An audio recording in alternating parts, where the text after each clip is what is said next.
Welcome to WCNY's live coverage of Governor Andrew Cuomo's State of the State address. I'm Susan Arbetter. Today, lawmakers from around the state are back in Albany for the governor's address. This is traditionally the most important policy address of the year. Not only does the speech mark the very first day of the legislative session, it also gives the governor an opportunity to lay out his policy agenda before both houses of the legislature.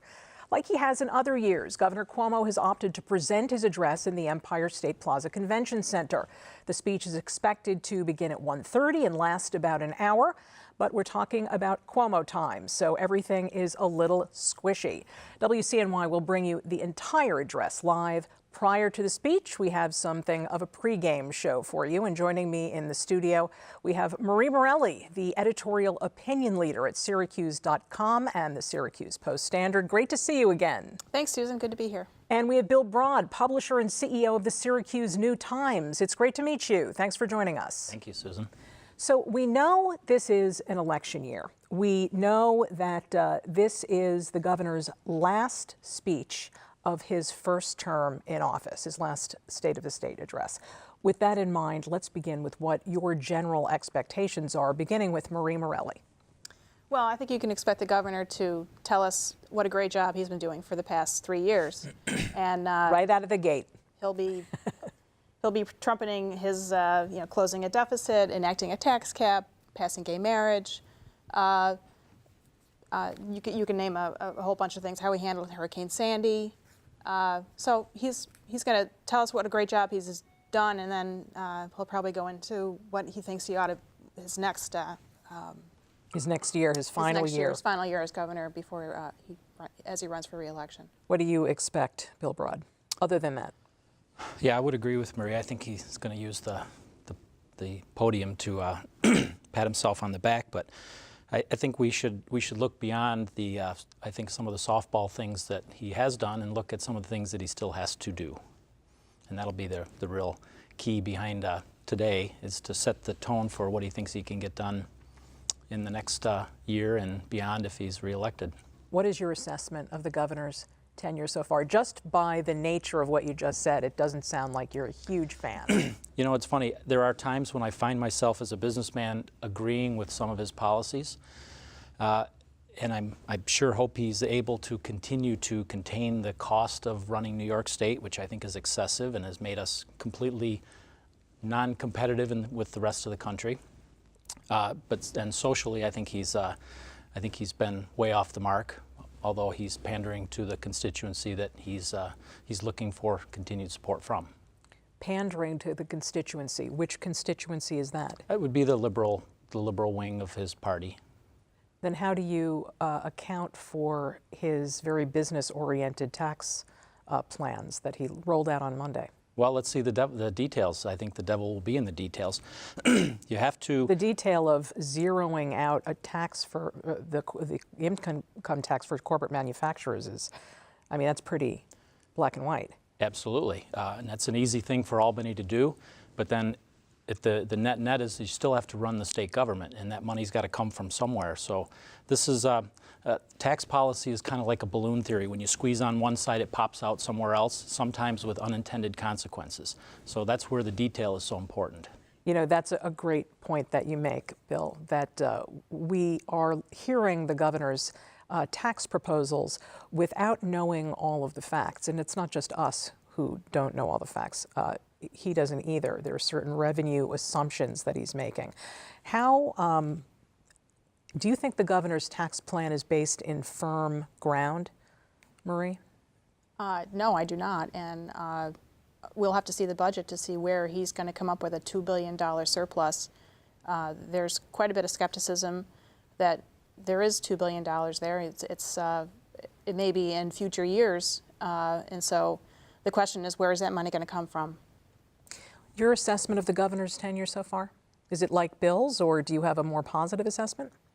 I would have a more positive assessment. I would say that his policies have been very pro-business, and the tax-free zone... Overly pro-business? Not overly so. I think there's definitely been a reputation for New York to be driving away business, and we know that people have been moving out in droves. and he's got to do something that's going to change the map. And so far, we're waiting to see whether his tax-free zones at SUNY campuses will really be a game changer.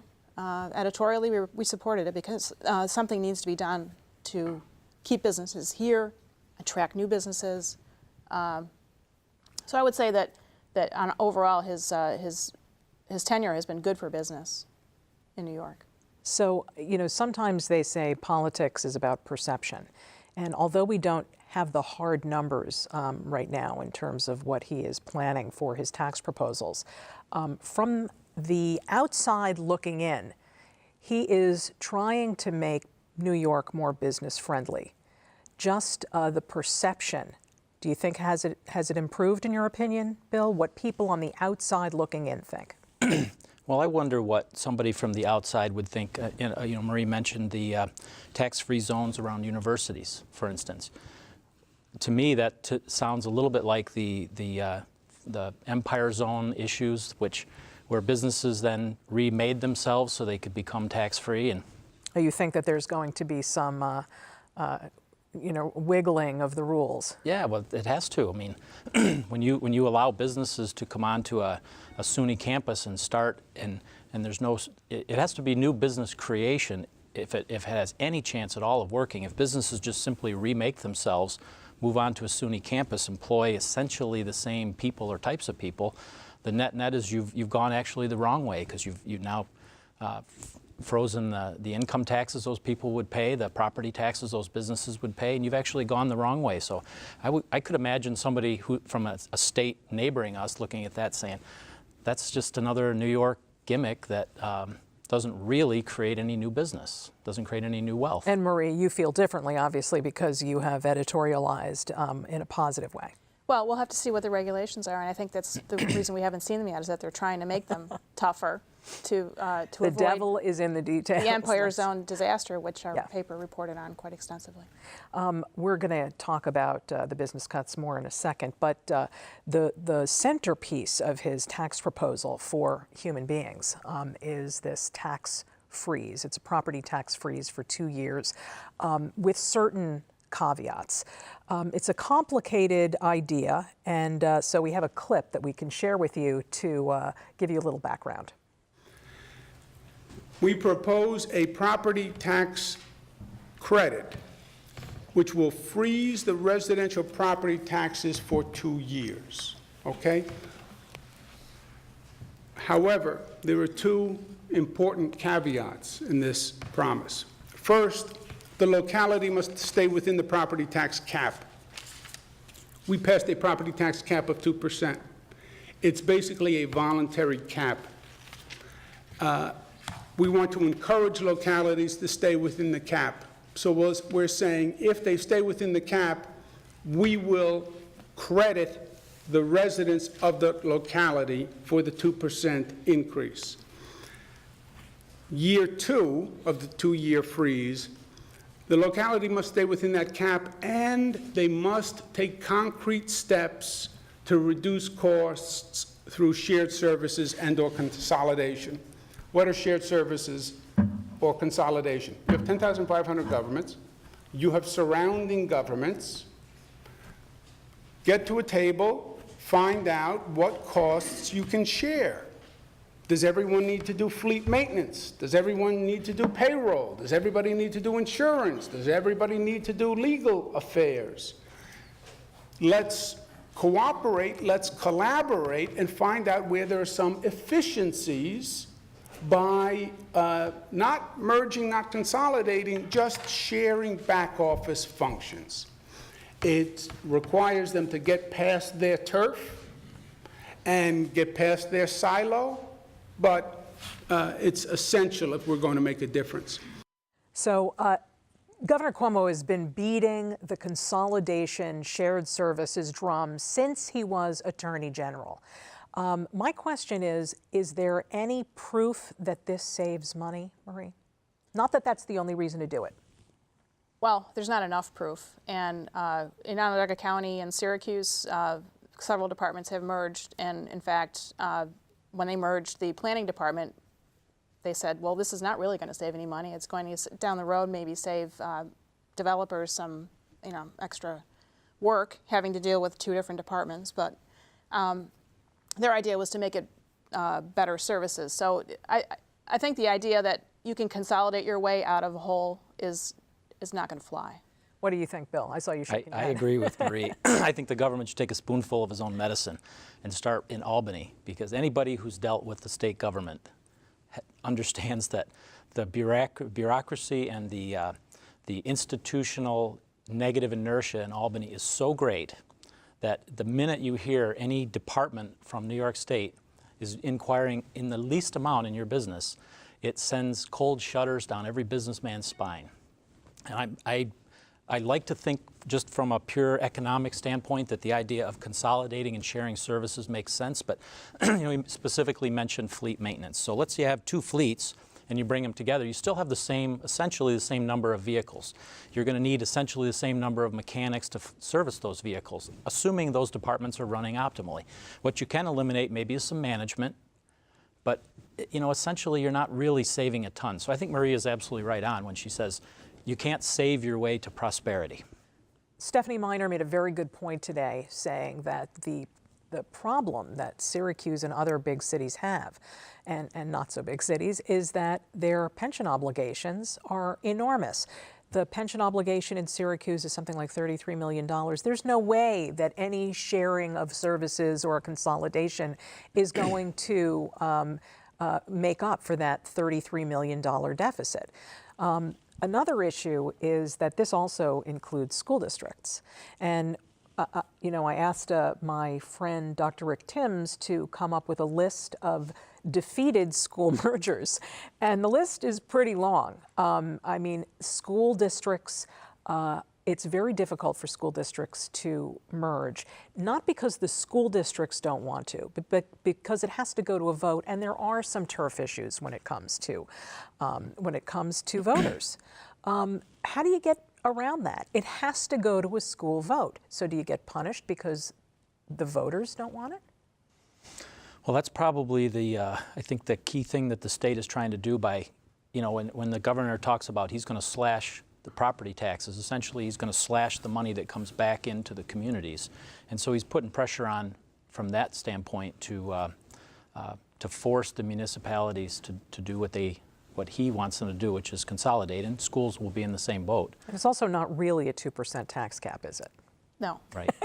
There are many loopholes. There are many loopholes, and because, on the other side of the coin, because there is such low inflation, the inflation rate is keeping it not so much at a 2%, but I think for municipalities it's 1.7% this year. For school districts, 1.4%. So it's going to be a tough road to hoe for that. But Susan, if I could say one more thing about please. consolidation.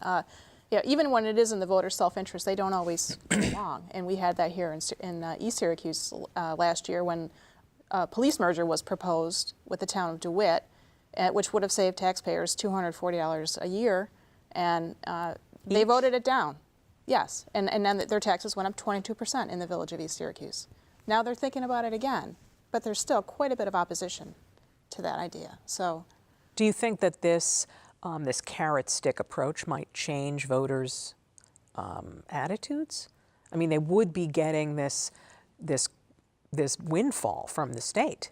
yeah, well, that's the idea, and I hope it does, because yes, they somehow need to be convinced that it's in their own interest to cut down on government, but they still want services. They still want, the police department to put them to bed at night. They want everything. They want lower taxes, and they also want all kinds of services. In terms of business cuts, the governor has recommended, as we mentioned, the manufacturing. He wants to phase out more quickly the 18A utility assessment. He's also recommended a few others. Again, we bring you a clip from Monday's press conference, which took place as a sort of preview to today's State of the State address. To make the state more competitive, cut the burdensome business taxes. New York State corporate income tax rate is now 7.1%.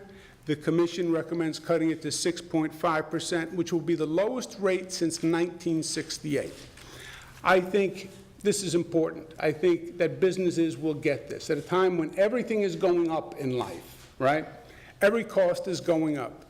You don't hear about a cost going back to where it was in 1968. And that's exactly what I want to do with the corporate tax rate. To help stimulate the creation of manufacturing jobs, which is of special import to the state, a manufacturer's property tax credit, 20% of the firm's property tax liability. Property tax, which we'll mention later on, is the largest tax in the state. Offer manufacturers, who very often have a large property tax bill because they have a large piece of property, a 20% credit where we'll reimburse them 20% of their property tax. We have focused on upstate New York on top of the overall economic focus because the economic problems in upstate New York are worse than downstate New York, and the economic trajectory of upstate has been worse for a long time. So we have a special focus on upstate New York, and I'm proud to say that. Using that focus here, we want to reduce the corporate income tax in upstate New York for manufacturers to zero, period. Zero. Just say our tax rate for manufacturing companies in upstate New York is zero, because you can't beat zero, and everybody knows it. And you want to make a powerful statement of this is a different New York and it's a different time, and if you want to locate your business anywhere, look at New York because you think we're high cost, you're exactly wrong. We're actually the lowest cost. We're zero. It's the debate, the discussion is over. So I think that he made the point that it's zero. So Bill Broad, this is, Elizabeth Lynham said that this is groundbreaking.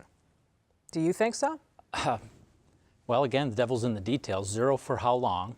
When you take an investment, You're a tough nut to crack. Well, you know, you take a big business. The only business that's going to really benefit from that, what he just said, is an enormous business that's going to put an enormous investment in infrastructure.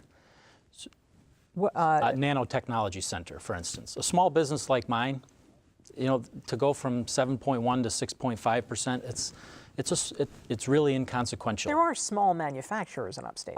Agreed, but anybody who is in manufacturing is going to make an investment in infrastructure. To make an investment in infrastructure, you want to know that you're going to get a return on that investment, and it's very expensive to come and locate a new business in New York State. And when the business climate could change rapidly and you would then have to move, you know how difficult it is to move a manufacturing business? So there's going to be a very calloused and jaded view of what does this really mean, zero income tax. And then you still have to deal with things like environmental regulations, and you know, the guys who build your infrastructure are going to deal with the scaffold law. We could talk a lot about that. Well, we're going to talk about mandates. So there's an but you're right, incredible it's all number of connected. mandates that follow along with that. Absolutely. So zero corporate tax rate honestly doesn't impress me that much. Marie? If I defer to Bill, I'd say that I'm not a business person, so I don't pay business taxes. But he's going to have to convince the business community that this is really good for them. And so far, from what I've heard from the Business Council and others, they're saying we're on the right track. Well, we'll see what's you know, the details say about the proposal. Reducing the state's corporate tax rate from 6.5 from 7.1. And that's the lowest it's been since 1968. Does that resonate with you as a business person, Bill? No, not at all. I mean, it's great that we're nostalgically going back to 1968, but the simple fact is that we're still higher than many states around the nation. And again, you have to look at the entire package of what it costs to do business. It's more than just the corporate tax rate. It really is. It's so much more than that. We're going to go now to the second part of what he is proposing as a tax break for human beings. Okay, this is the circuit breaker, and this would be phased in after the 2-year tax freeze. And again, we defer to the governor to explain it for himself. Third is property tax credit tied to ability to pay. We also need a measure that links property tax with income and low-income households and gives a break to low-income households who are paying a high percentage of their income to property taxes. It's called a circuit breaker, but it basically adjusts property tax according to ability to pay. More than any other proposal, the devil is in the details in the circuit breaker, because you can raise it's all a matter of the ratio of your ability to pay with your income. And, depending on where the thresholds are, it could be an absolutely meaningless proposal. Is this a big issue in Syracuse? Property taxes? They are in the suburbs. In the city of Syracuse, the mayor has resisted raising property taxes, even though we're in some deep financial trouble, because it's simply half the property in Syracuse is tax exempt. And so, Also the wherewithal. I mean, the residents of the city of Syracuse don't have that. They're poor people, so they don't have the ability to pay. Right. So yeah, a property tax circuit breaker, I think, if he can explain it and if get people to understand it, it might fly, but I don't really understand it yet, and so we'll see. It may be meaningful for people in two areas. The people who pay enormous property taxes down in Westchester and Long Island, and people in, for example, Wayne County, and in other counties in upstate New York where there's high poverty and where, their income to property tax ratio is just, it's just too large for them to cope, and many of them lose their homes. Do you have any comment on this, Bill? Is this a good idea? I mean, this is the one tax proposal that's sort of a nod to the progressive community. I think it could be. And I think Maria's right on target where, we need to see an awful lot more. The one thing I would ask is, in order to enforce a circuit breaker, what do you need to do to the state taxation department? And what does that do to the idea of enforcement? Anytime you create buckets of differences within the tax code, somebody has to be there to police that. Oh, he has said that he wants to simplify the tax code. Well, he's not. This proposal would not do that. You're absolutely right. I mean, all of the proposals that he is suggesting would only, muddy the waters. I mean, if you want to talk about simplifying the tax code, make it a straight consumption tax. If you consume something, You are an advocate for this. Tell us why. This is the sales tax model. Absolutely. And we need to, in order to make this right, you have to fix the way sales tax is distributed. It's based on assessed value, so upstate is heavily penalized versus downstate. So you'd have to first fix that, but it would essentially tax people who consume, and the more of a luxury item you have, the more high ticket the item is, the more you would be essentially taxed. And if you were a starting family who decided, we're going to not eat out, we're going to hold on to the car, stick to our austerity budget. Stay austere. You could end up cutting your tax bill yourself, and you would give people economic incentive to find ways to cut their own tax bill. Are you running for office? No, absolutely not. What do you think about that sales tax model? Well, I never thought of it. They have it in Canada. They have value-added tax. That's an interesting idea. It would separate. Maybe it's a way to separate school funding from the property tax, because that's another area where it's politically. Why do lawmakers in Albany not discuss this, the sales tax? It seems to make sense. Well, it's probably not in their interest to do so. Clearly. Here's while it the might be a simple- good idea, it might not be politically viable. Here's the simple answer: the political balance is shifted heavily to downstate. Downstate receives the lion's share of sales tax based on assessed value, and upstate never really gets to the table to have a discussion on that. And we don't have the political clout to change that dynamic. And not likely to have that change anytime soon. We, again, are presenting WCNY's live coverage of the state address, and we actually have a picture of what's going on right now in Albany, and I think that was just Dr. John King that we saw walking down the aisle there. This is like the first day of school. All of these lawmakers have been in their districts for the last 6 months, and this is like their, oh my gosh, great to see you. I haven't seen you in so long. There's definitely a very social element to this day. Is that John DeFrancisco right in the middle there? I believe it is. That's the senator from the Syracuse area. That's Denny Farrell in the yellow tie. He's one of Speaker Sheldon Silver's top deputies, head of the Finance Committee. And there are the screens. We know the governor loves to present his State of the State using PowerPoint presentations. So I wonder if that's going to happen this year as well. Still a lot of empty seats. But we will get back to, there was Addie Russell right there, and Janet Depew. It's a who's who of the Albany political class. So what we're going to do now is take a note from what you mentioned earlier, Bill, about mandates, unfunded mandates that are crippling businesses in some people's opinion. Mandate relief is something that's hard, and that's why we hear a lot about it, but we don't ever seem to be moving the ball forward in some people's opinion. So let's again go back to Monday's presser in the Red Room and hear what the governor had to say about mandate relief. Is the number of local governments. We have been very aggressive in trying to deal with this issue. First, the state assumed a large number of the costs that the local governments were paying.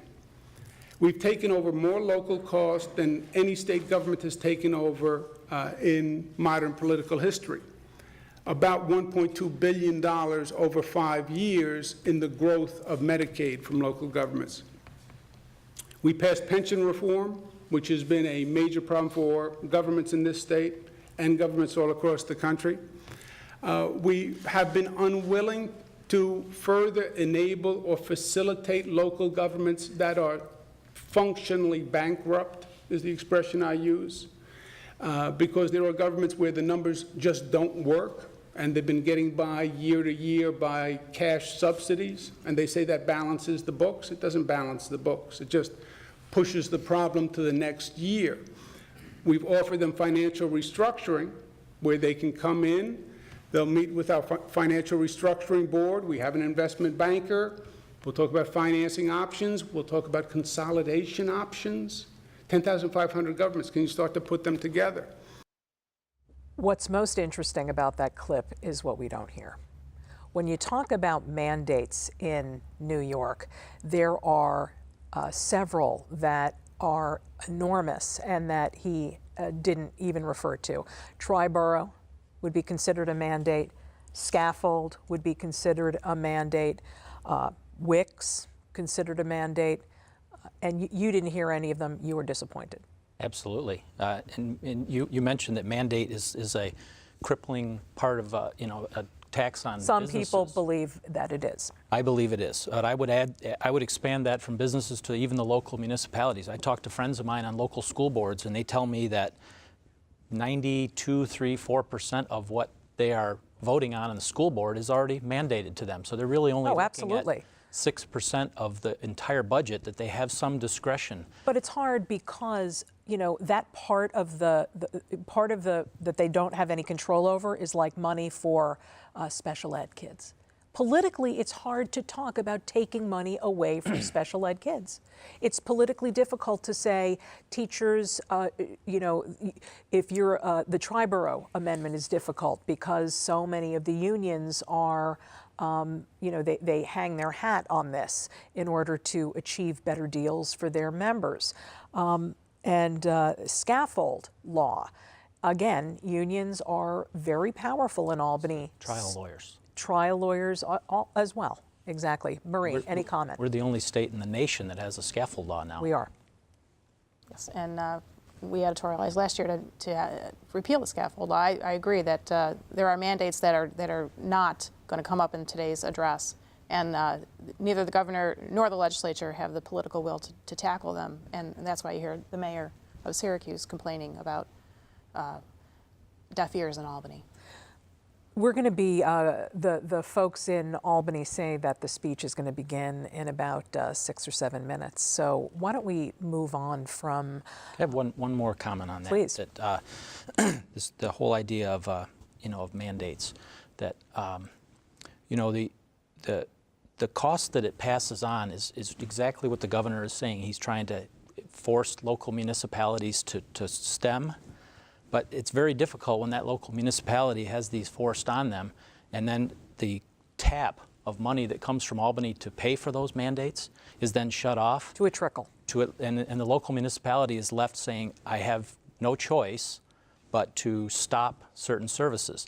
Example, NPR story the other day about a Medicaid patient who went to the hospital after 3 weeks because she ran out of social services for food stamps, got her blood sugar way down, and had to go to the emergency room to get food.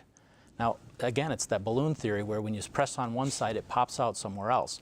So the governor needs to really talk about the mandate relief. That's where the traction is. Do you realize that back in the 70s, it was government in Albany sent about 8%. 8% of the budget was sent to localities. And since then, it's just been shrinking and shrinking and shrinking. Interestingly, again, to dovetail from what you both mentioned, his little bullet point there was the state takeover of local government Medicaid growth. That was his, nod to what the government in Albany has done for localities. Interestingly, the counties want the state to take over all of Medicaid, not just the growth element, which is, this much compared to this much. So it's the only thing we're that the talking state about probably can do better than. I would defy you to find me anyone who thinks they can be served better by a state government than they can by their local government, except possibly Medicaid. That might be the only place where that administration could prove efficient. Let's talk about some of the social issues. All of what we know that the governor is going to be presenting today in the State of the State, all of these tax proposals is in stark contrast to what the mayor of New York City is proposing, the new mayor, Bill de Blasio. He is proposing a tax increase on the wealthy to pay for universal pre-K. So the governor has a very different agenda. Do you think that it's the right agenda? On pre-K, or no? I mean on tax cuts versus tax increases. Well, universal pre-K works. Sure, and so it would be a good investment. And the governor may be putting it in his budget. Where there was some word earlier this week that he was going to talk about it today, then he shot that down on Monday, along with medical marijuana. Along with medical marijuana, and so for all we know, he could be figuring out a way to pay for it in the budget somehow. I think it's an interesting political moment where we have New York City tilting to the left and the governor tilting to the right, and we'll see how it shakes out. Do you think that universal pre-K would be worth raising money on the wealthy for? Well, let's get less specific, because one of the first things you have to do is define wealthy, and I think the governor's definition of wealthy tends to be a little less than what the average person sees themselves as. But I do believe that universal pre-K is proven that that's a worthy investment in preparing children to learn. So yes, I would agree that that is one of the worthy things to fund because there's a return on that investment. How you do it, then that's a different story. That's the theme of our conversation, devil in details. This is WCNY's live coverage of the governor's State of the State address. This is his fourth State of the State address, the final address of his first term in office. And we have a live shot right there on the screen. People, well, a lot more people have filed in since the last time we checked in. The governor is supposed to begin his speech at 1:30, but, you know, we know that this is, you know, not exact timing. It could be much later. Last year, I think he started about 20 minutes late. I'm not really sure, but last year's speech was quite lengthy, I seem to remember. I'm not sure about this speech, but he did give us a hint on Monday when he said that I have to share with you my tax proposals today because there's so much in my speech that I can't fit it all in. So we could be in for a pretty lengthy State of the State. Before we run out of time, I want to ask you both, what should the governor be addressing, in your opinion? Marie? Well, from a Central New York point of view, crime is a big issue in Syracuse. We had 22 homicides last year. The SAFE Act tackled gun control for law-abiding gun owners, does nothing about illegal guns in cities. Would not have prevented Newtown. And probably not, but I don't expect him to say anything about crime. I think the state must have some leadership and some role in you know, jobs, education, all the things that sort of feed into to the crime that we have seen in our urban areas. So let me just present this to you, that we keep hearing about the three themes that he's going to be touching upon today: taxes, tourism, technology. And one of the analysts that I spoke with today on the radio, Larry Levy, said that all of those are under a uber theme of economic development and job creation. And the governor would likely say to your comment on crime, all of this helps to prevent crime. Indeed, and so let's see it. You know. We need to have better schools. We need to have opportunities for graduates. Well, first we need the graduates, and then we need the opportunities for them. And we need more people going to college. It's one thing that I think that reporters in Albany sometimes lose sight of, that proposals are one thing, but the proof is in the pudding, right? What do you think the governor should be addressing? It's the economy, stupid.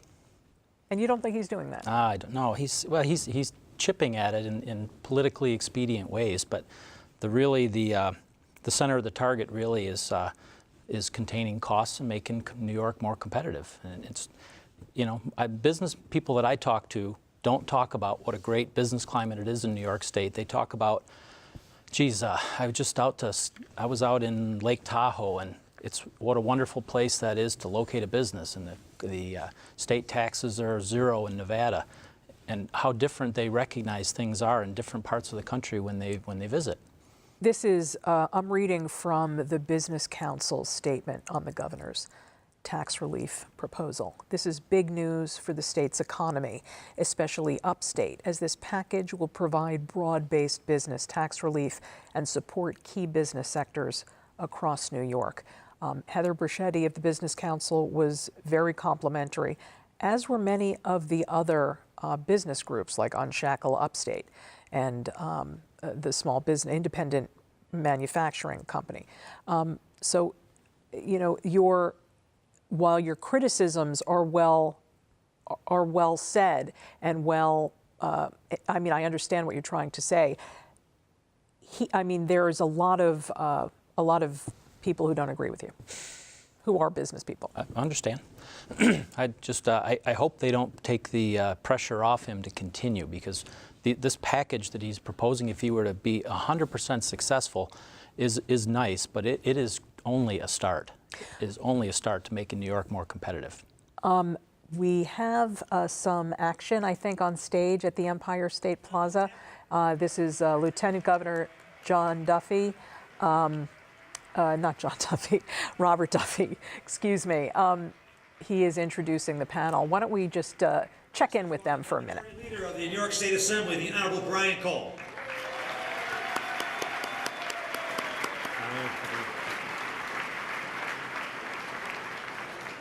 Next, please welcome the Democratic Conference Leader of the New York State Senate, the Honorable Andrea Stewart-Cousins. You win the applause meter. It's interesting that to note that Andrea Stewart Cousins is the leader of the Democrats in the Senate, the mainstream Democrats, and there is some serious animosity between the mainstream Democrats and the four breakaway Democrats known as the IDC. Speaker Silver has been under enormous pressure because of all of the sexual harassment issues in his chamber.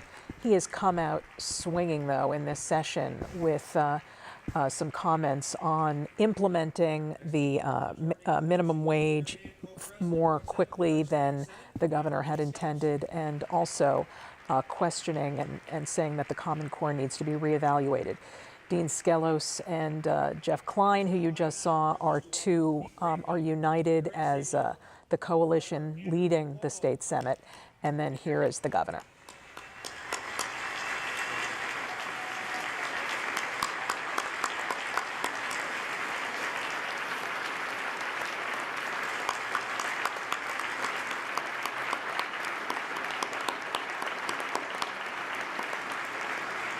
I just want to note that in years past, there used to be a Republican rebuttal after the governor, the Democratic governor.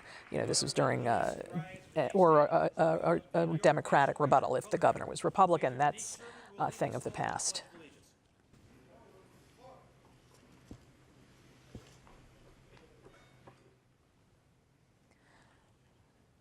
Okay, I think what they're doing is a few more formalities. I'm not sure. Sometimes there are, they have Pledge of Allegiance and a few other honorifics going on.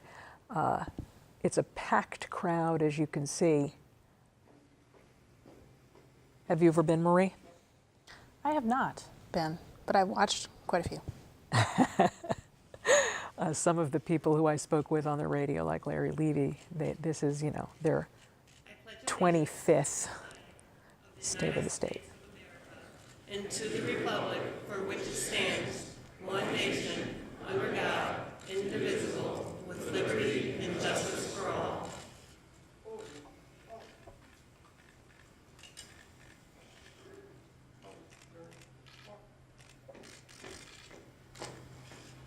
This is WCNY's live coverage of Governor Cuomo's State of the State address.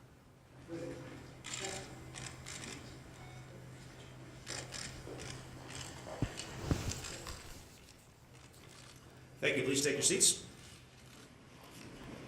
There's a question about whether Robert Duffy will be on the ticket this time around. I'd like to welcome Rabbi Shai Schechter from Knesset, Israel, and Far Rockaway to deliver a blessing. Yeah, Rabbi? and there is, why don't you, we're on, go ahead. Talk. Well, Joni Mahoney from Onondaga County, the county executive, is rumored to be the next lieutenant governor.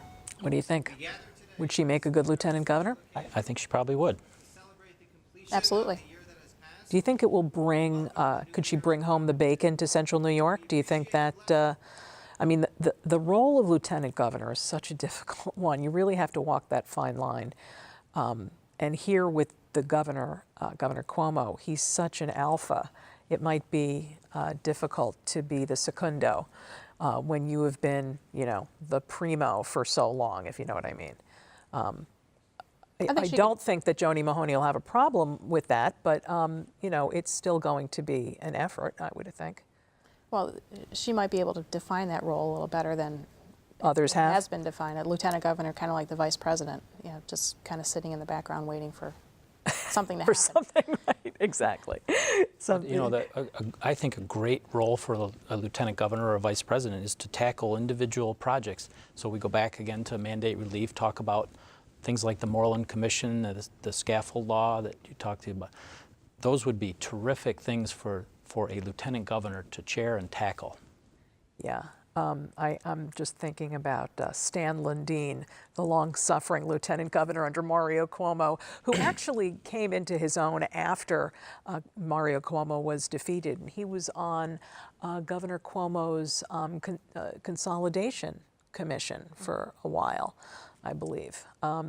We are waiting for the governor to start. Obviously, there are lots of different protocols, and people need to speak and say their thing. I'm betting that just like this last year and the year before, that we will be hearing from Speaker Silver, and we'll hear from Dean Skelos and Jeff Klein, all of the legislative leaders prior to the governor. What's different about this year than last year is that last year they weren't under investigation by the Moreland Commission. So while today is sort of the easy part for the governor, he just gets to lay out his agenda and say, this is what I want to do. What comes after is going to be hard, especially since some of the lawmakers don't like him anymore, and they don't think that he's been playing nicely with them. This could be a big problem for him to get his agenda across.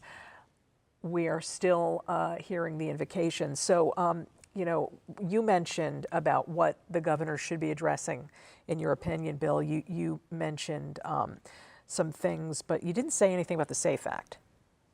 Well, Marie said something about the SAFE Act, and I was surprised. Yeah, I think that, you know, the SAFE Act, I think, could be his political undoing for him looking nationally. It's already hurt him. Clearly, and it should. I mean, the SAFE Act was poorly conceived. It was conceived under the dark of night and passed without really anyone really thinking about the deep ramifications of it. I don't remember what the total number is, but I think, was it 37 of 49 sheriff's departments have said they will not enforce it. I think that's an enormous statement, to say nothing of the rank and file citizenry that said, you've done nothing to make us safer, you've done nothing to prevent a new town, you've just made it more difficult for us to exercise our Second Amendment rights. Let me throw this out. While all of that may be true, there was in this law, he made a connection between mental health and gun ownership.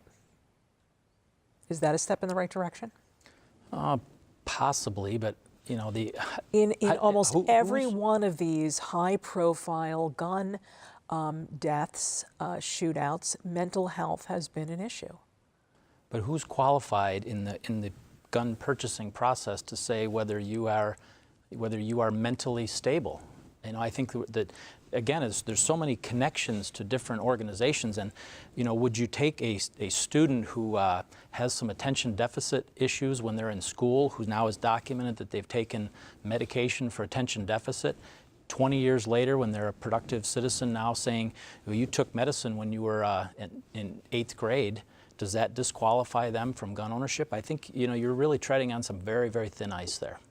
The invocation is over. Why don't we check back in? Why don't we tune in? This is the recognition of leaders in the audience. Assembly present. Lieutenant Governor Duffy, I'm pleased to report the Assembly is organized, ready to proceed with business. Looking forward Joe Morelli of Rochester. No relation. Different spelling. I'd like to now recognize the State Senate Deputy Majority Leader, the Honorable Thomas Libous. Deputy Majority Leader, is the Senate present? Thank you, Lieutenant Governor. The Senate is present. In great anticipation, we await the Governor's address. He's been very Thank you, ill. Deputy Majority Leader. I want He's to suffering from acknowledge some of our cancer special and guests who are receiving here treatments. today. Please join me in acknowledging, first of all, the former statewide officials who are here with us today. First of all, please welcome former Governor of the State of New York, Governor David A. Paterson.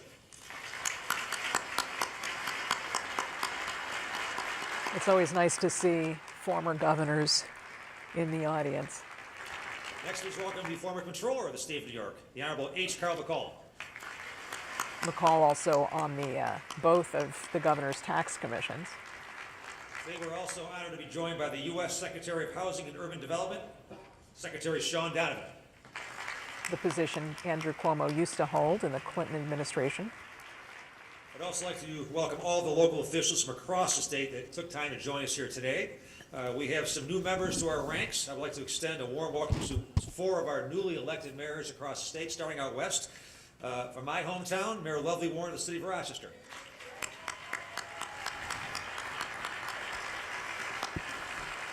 Lots of new women leading cities in upstate New York. It's a good thing. It is a good thing. Our host today, the Mayor of the City of Albany, Mayor Catherine Sheehan.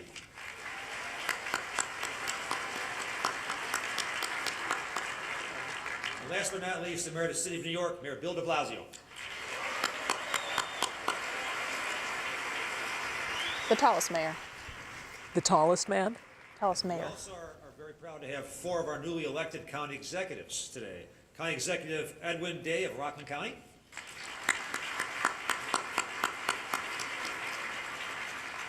Next, please welcome County Executive Vince Horgan from Chautauqua County. Next, County Executive Steve Newhouse from Orange County. And County Executive Matt Ossenfort from Montgomery County.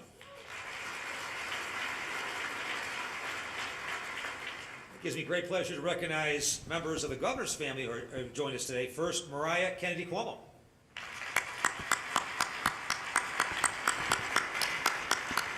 Is she the one that goes to Also, Harvard? please welcome Sandra Lee, who joined us today.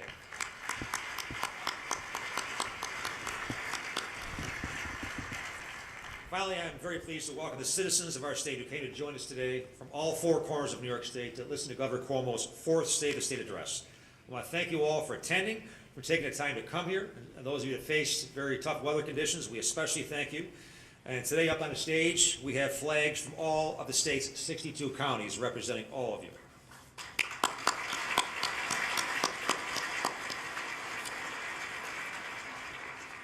New York State has suffered 9 major natural disasters in the last 3 years. She has torn up roads in the North Country, washed away houses in the Catskills, flooded factories in the Southern Tier, and left millions of people in the dark in New York City and Long Island. Throughout it all, first responders from every corner of the state and from every level of government responded to the call of duty. These are men and women who run towards danger when every fiber in our bodies tells us to run the other way. Today, we are joined by 125 first responders who have courageously served our country and our state during all of these tragedies. On behalf of Governor Cuomo, I first want to thank each and every one of them for their great service to our state and country, and thank you for your bravery and your courage and all you've done for all of us. And I would ask them to please stand. I would also ask everybody in attendance, if you join me in recognizing these incredibly brave individuals who have served us so well, led by General Murphy in the front row and 125 first responders. Please join me in a round of applause.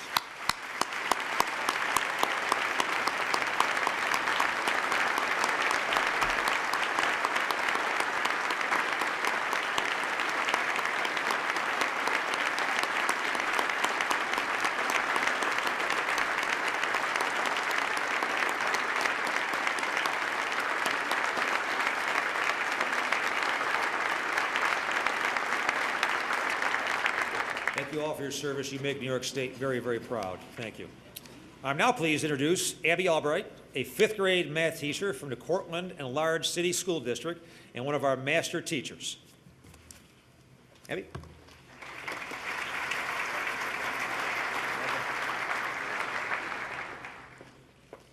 Hello. Thank you, Lieutenant Governor Duffy. It is an honor to have this opportunity to address my fellow New Yorkers. Ever since I was young, I wanted to be a teacher. Today, I teach 8th grade math at Cortland and Large City School District. Our job is to give young New Yorkers the best shot at a bright future. I look at my students and I see future CEOs, doctors, engineers, and even governors. The beauty of teaching is that you learn as much as you teach. New York State understands that concept and values that passion. Governor Cuomo announced the Master Teachers Program in last year's State of the State. Earlier this year, I was chosen to be a master teacher. Thanks to this program, the state gives me financial incentives for taking the time to learn with my fellow educators how we can all perform better in the classroom. This makes me a better teacher for all my students. Each one of the master teachers brings a unique perspective, but all of us share one simple passion: giving our students a great education. The Master Teacher Program is just one of the many initiatives the state has launched over the last 3 years to invest in and dramatically improve public education. From teacher evaluations to pre-K and community schools to billions of dollars in new funding, the state is investing more in our classrooms and students than ever before. I am a mother to 3 boys, 3 New York students who deserve nothing less than state-of-the-art and first-rate teachers.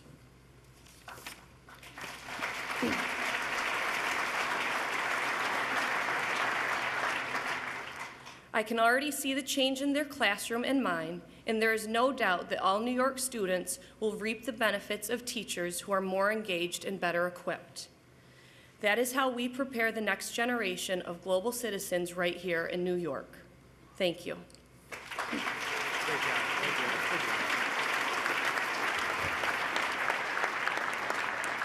Great job. Thank you, Abby. I'm now proud to introduce Pat Radke, who's the president of the UAW Local 897 from the city of Buffalo. Pat.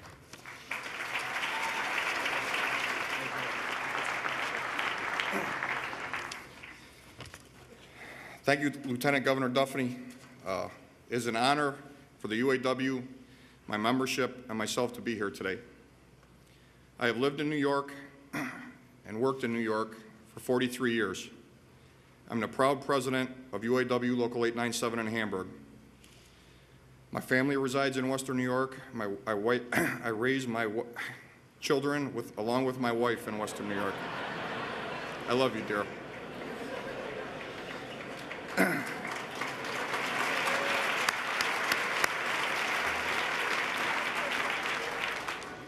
To say that our area has fallen on hard times is an understatement.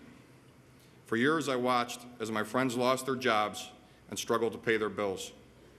I wonder if or when I would be next. It is a difficult feeling to explain, the stress and the fear. Factories were closing down, unemployment rates skyrocketing, and people continued to leave in search of opportunity. I grew up in Lackawanna in the shadow of Bethlehem Steel, which employed tens of thousands of people. Now all those jobs are gone. In fact, I work in the only remaining standalone Ford stamping plant. And this is in an area which was rich with manufacturing jobs just 20 years ago. All the others have closed up and packed up and moved down the road. And through that time, our state government was nowhere to be found. I think it's clear, standing here today, that the tide has turned. And there is no better example of this progress than the Ford stamping plant just outside Buffalo where I work. About 6 weeks ago, the governor came into our plant to announce that Ford was going to invest $150 million in my facility, solidifying the factory's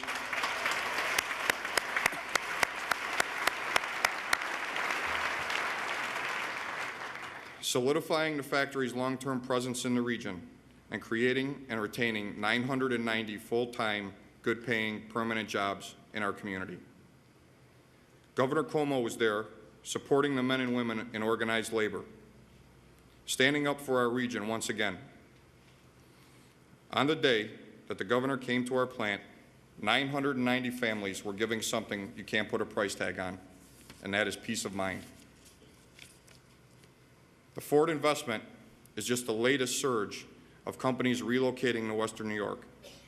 They all see the activity in the region, and they want to be part of it. In what used to be a desolate, abandoned neighborhoods, you now see new businesses opening their doors, shovels in the ground, and more job opportunities than ever before. And people are moving back to Western New York because they know they can start a business, raise a family, and prosper. Even the site of the old Bethlehem Steel plant that I grew up next to is coming back to life. And I look around and read the news. I see what's happening not only in Buffalo, it's spreading across the state. Ford decided to stay because they knew they would never find a better, more dedicated workforce, no matter where they went. They decided to stay because, like so many other companies investing in New York, they got the support and the partnership they need from our state government. This is a new state government that is constantly working to help us reach our potential because we are the backbone of New York's economy and its communities. And finally, we have a state government that recognizes all these needs.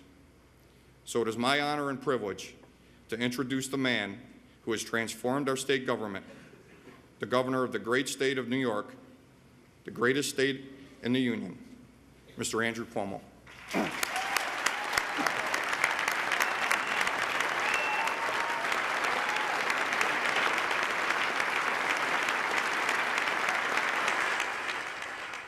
I would expect him to begin by pointing out again what it is that he has accomplished over the last 3 years.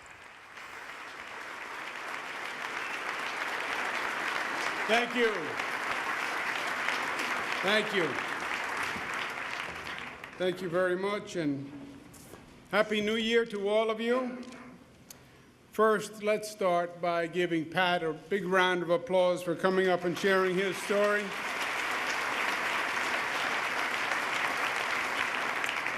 And Abby, also, thank you very much, and thank you for what you do teaching our students. Let's give Abby a round of applause.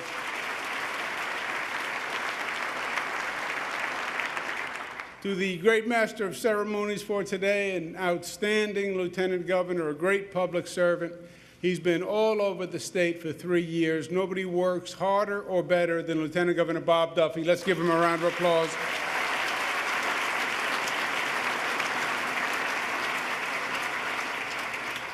Our great controller, former member of the great New York State Legislature, Tom DiNapoli, pleasure to be with you.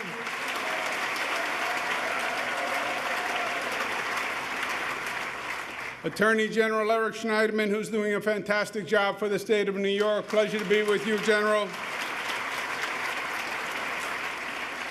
They were introduced already, but I can't overemphasize the cooperation, the partnership of the legislative leaders. We've had a great 3 years. It wouldn't have happened if these individuals didn't do what they did individually and work together the way they did. And as a personal point of privilege, I want to thank them for the kindness that they've shown me. Senate Leader Dean Skelos, Speaker Sheldon Silver, Independent Leader Jeff Klein.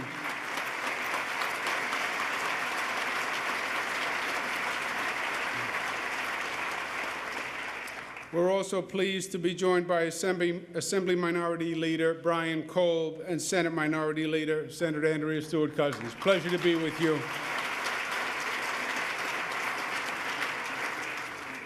To the members of the court, Chief Judge, thank you. Members of the court, thank you very much for being with us, and thank you for your good service. To Governor David Paterson, number 55, let's give him another round of applause. Thank him for his good service.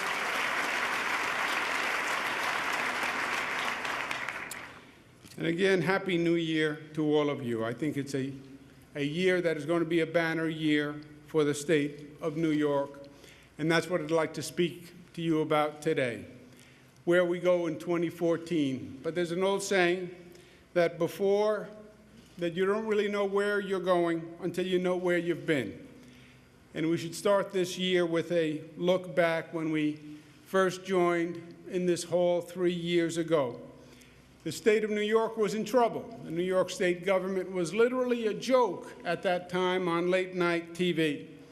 It was about scandals, it was about indictments, it was about dysfunction. But even worse, this was not about a momentary lapse. These were fundamental structural problems that had been going on and growing for a long time and were now coming home to roost. It started with the simple fact that the state spent too much money. The state spent more money than the people in the state earned. And it did it not just for 1 or 2 years, but it literally did it for over 60 years. And if you spend a lot, then you're going to have to tax a lot. And we taxed a lot.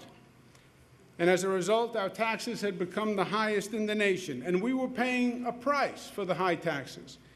People and businesses were leaving the state.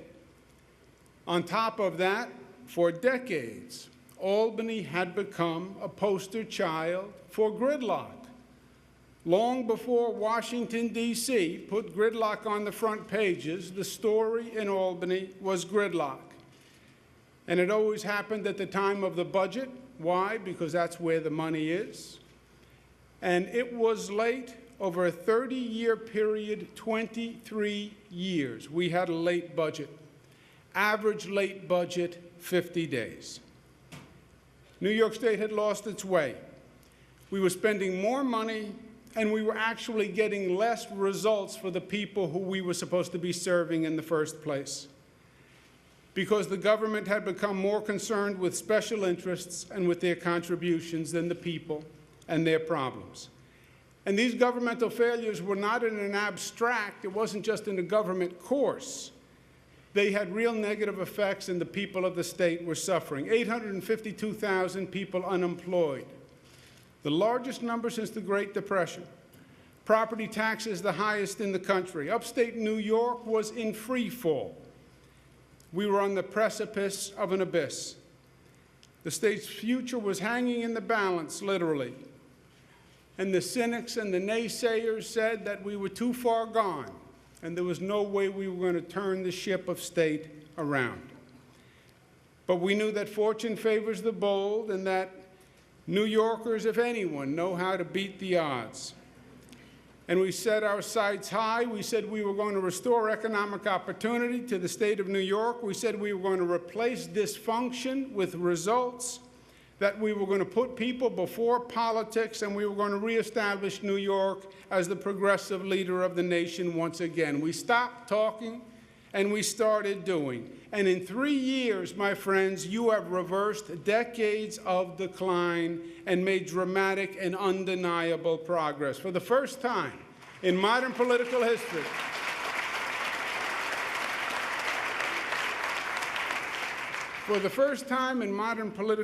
the state has real fiscal discipline. We've held spending to 2%.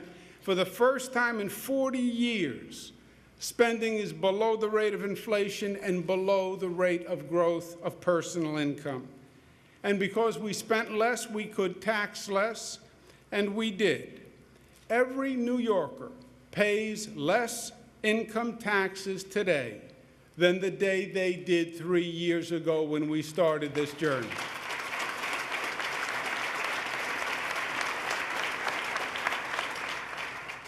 We now have the lowest middle-class tax rate in over 60 years. And we don't just have lower tax rates. We have a fairer tax code.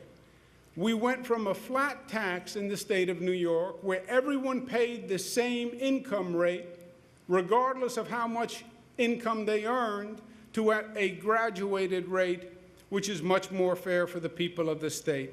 After 20 years of trying, we passed the state's first property tax cap.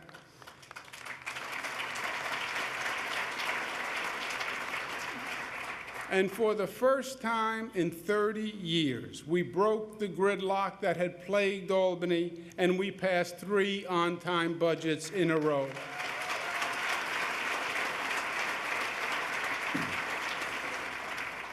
After years of false starts, we instituted a real teacher evaluation process that focuses on performance rather than merely growing the bureaucracy. After 30 years of talking, we passed casino gaming, which will bring a new economic future to parts of this state that have been suffering for too long. After decades of conflicts, we renewed our spirit of partnership with the Indian nations across this state. And let's take a moment to recognize the Nation Representative Ray Halbritter from the Oneida Nation of New York, Ron LaFrance of the St. Regis Mohawk, Beverly Cook of St. Regis Mohawk, and Michael Kimmelberg of the Seneca Nation. Thank you, and thank you for being with us today. Thank you.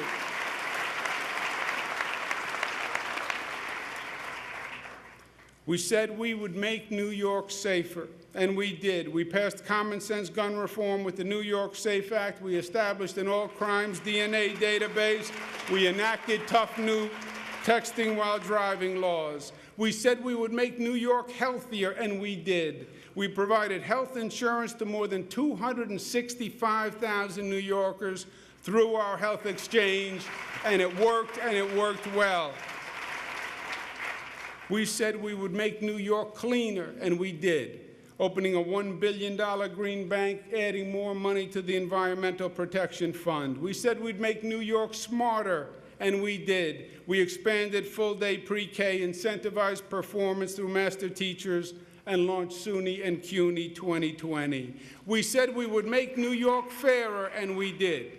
We raised the minimum wage, we closed juvenile justice facilities, we opened the Justice Center, and we passed marriage equality.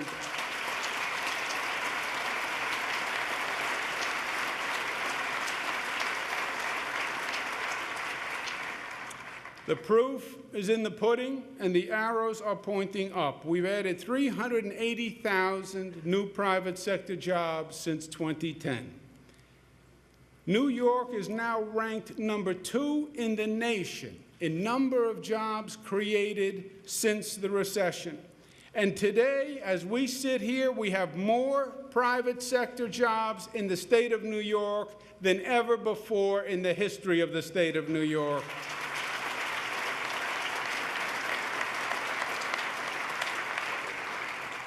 Exports are up 15%. Our ratings are up from all 3 agencies at a time when the rating agencies are downgrading governments all across this country. All 3 rating agencies have a positive outlook for the state of New York. And because jobs and exports and our ratings are up, unemployment is down in every region of the state of New York.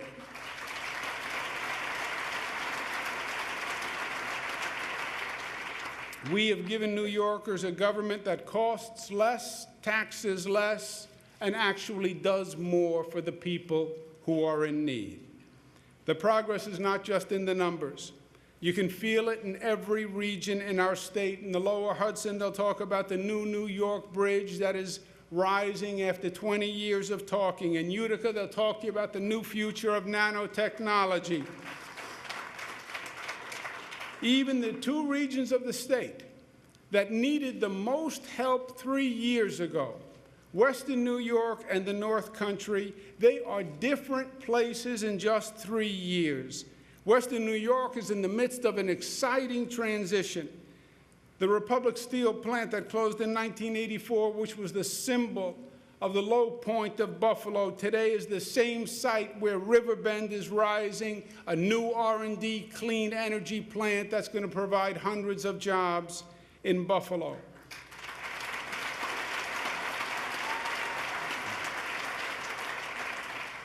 There are even sightings in the Buffalo sky of a species long thought to be extinct in Buffalo. Cranes are flying once again in the Buffalo sky. Buffalo News editorial from this past New Year's Eve. Couldn't have said it any better. In Buffalo, for decades, the norm has been a glum acceptance that we live in a second-rate city with a fourth-rate economy, and that there was nothing to do about it but moan. Over the course of a year or so, the pall has lifted. Western New Yorkers started to regain confidence in their city and the direction in which it was headed. It qualifies as the story of the year, maybe the story of the decade. Congratulations to Mayor Byron Brown. Congratulations to County Executive Colin Kars, to Howard Zemsky, to Satish Tripathi, who have done great work. In the North Country, it's the same thing. The North Country was long ignored by Albany. But there is a new economic life. The Trudeau Institute is an emerging world-class biotech hub. There's going to be a new hotel in Saranac Lake. Bombardier's state-of-the-art rail car facility in Plattsburgh is going great guns. The North Country has a new future. And let's give them a round of applause for their turnaround.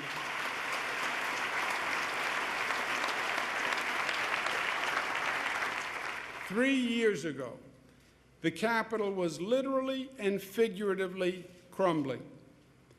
Today, it is shining brighter than it has in decades. You cut that ribbon on that new Capitol, and you should be proud.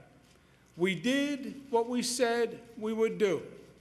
And as elected officials, there's no statement that makes you prouder to say when you can look at the people of this state and say, we did what we said we would do, we changed the direction of this state for the better, and we have. Congratulations to all of you, and let's take a moment and recognize once again Senate Majority Coalition Leader Dean Skelos, Assembly Speaker Sheldon Silver, and Senate Leader Jeff Klein. Please stand, gentlemen, so we can give you a round of applause.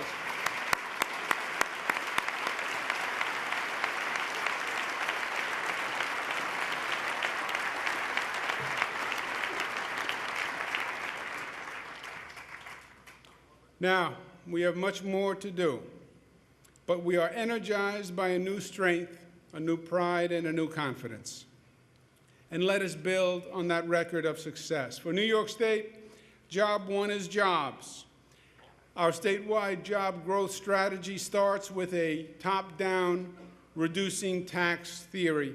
Our financial restructuring of the state has actually paid off. When we were here 3 years ago, we were looking at a $10 billion deficit. It was historic, and it made us all quake in our boots. I know it did me. We have gone from a $10 billion deficit to a $2 billion surplus in just 3 short years. This year, within the 2% spending cap, we can increase our investments in education, healthcare, economic development, and still provide more tax relief. We impaneled a bipartisan Pataki-McCall Tax Relief Commission, which did good work. They made the basic point that the state has no economic future as the tax capital of the nation. People move and businesses flee. So let's continue to make our state more competitive. Let's cut more burdensome business taxes. New York State's corporate tax rate is currently 7.1%. Let's cut it to 6.5%, which would be the lowest corporate rate since 1968, and really send a strong signal to business saying this is a different day and we're doing it a different way. Let's pass a manufacturer's tax credit for 20% of the firm's property tax liability. New York is one of only 15 states with an estate tax, and our exemption levels are among the lowest and our rates are among the highest. Let's eliminate the move to die tax, where people literally leave our state, move to another state to do estate planning. We propose raising New York's estate tax threshold and lowering the rate to put it in line with other states. We also need a renter's tax credit to help New Yorkers afford the ever-increasing housing costs that they're experiencing.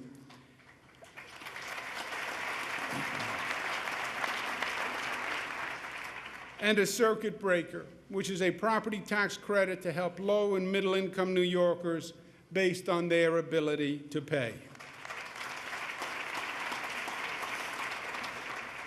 The Pataki-McCall Commission recommended a freeze on property taxes for 2 years to help homeowners and to incentivize local governments to reduce costs.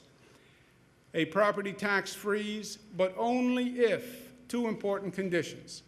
Year 1, the locality stays within the 2% cap, and in year 2, the locality takes concrete steps to reduce their costs through shared services and/or consolidation.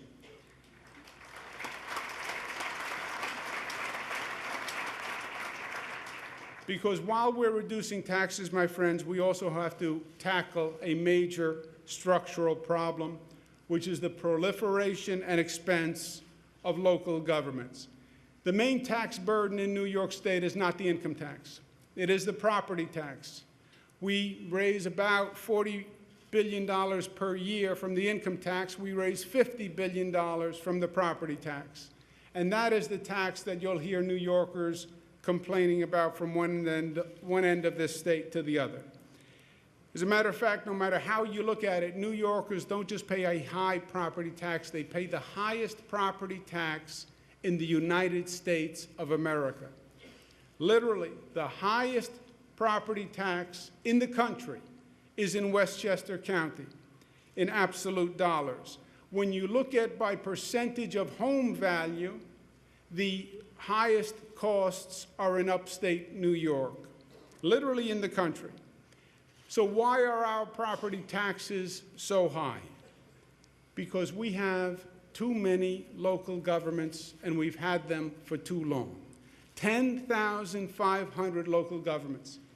These are towns, villages, fire district, water district, library, sewer district, one district, just to count the other districts in case you missed a district. We have a proliferation of government that is exceedingly expensive and costly. Now, the state has been very aggressive in trying to alleviate the burden from local governments. We've assumed more local costs than the state government has ever done in modern political history. We assumed a $1.2 billion cost of the Medicaid growth. We are funding $700 million in aid to localities. The Tier 6 pension reforms makes a major difference for local governments. We also offered local governments that are functionally insolvent financial assistance if they work with our financial restructuring board. When I was Attorney General, first of all, I looked much younger when I was Attorney General. When I was Attorney General, we actually passed a law that made consolidations easier for local governments. Since we passed that law, how many local governments have actually consolidated? Tom Libas gets it, 2. It's time to stop making excuses. It is time to start making progress. If the locality wants the state property tax credit, it must perform. We've seen that linking state funding to performance works. Remember when we did the teacher evaluations the first year, and we asked every district to complete teacher evaluations, we basically had no compliance. Year 2, we linked the teacher evaluation system with a 4% increase in education, and we had near unanimous approval. We believe linking the assistance to performance is going to make a difference. And there is a ray of hope, because there are local leaders who are stepping up to the plate. And I'd like to take a moment to recognize the great Onondaga County Executive Joni Mahoney and the Mayor of Syracuse, Stephanie Miner, who are working together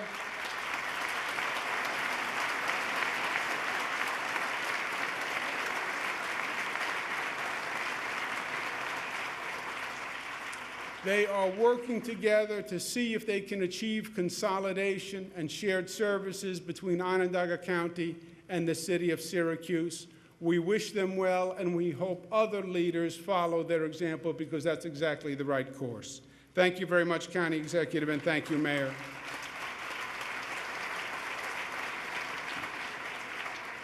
Second, we need to eliminate the regulatory barriers. We all agree, eliminate any regulatory barriers that we can that are barriers to business growth. We've talked about it for many, many years.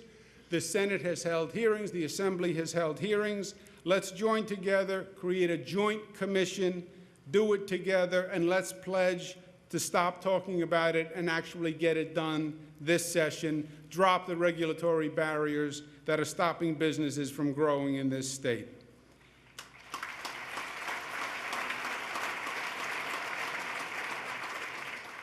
Third, we have to rebuild our infrastructure, because we need a 21st century infrastructure to build on.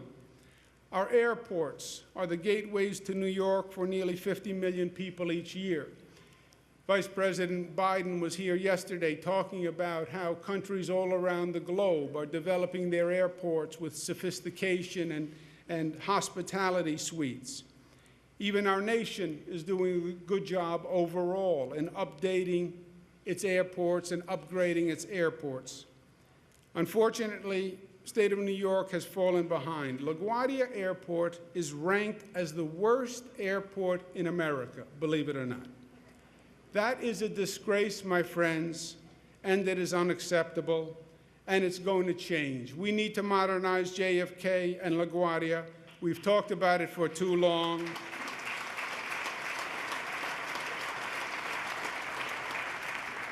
We will assume management responsibility from the Port Authority for construction at JFK and LaGuardia airports. We'll do what we did with the Tappan Zee Bridge. We're going to step in, stop talking about it, get the government to work, and we're going to redevelop those airports the way they should have been redeveloped many, many years ago and make us proud of that gateway once again.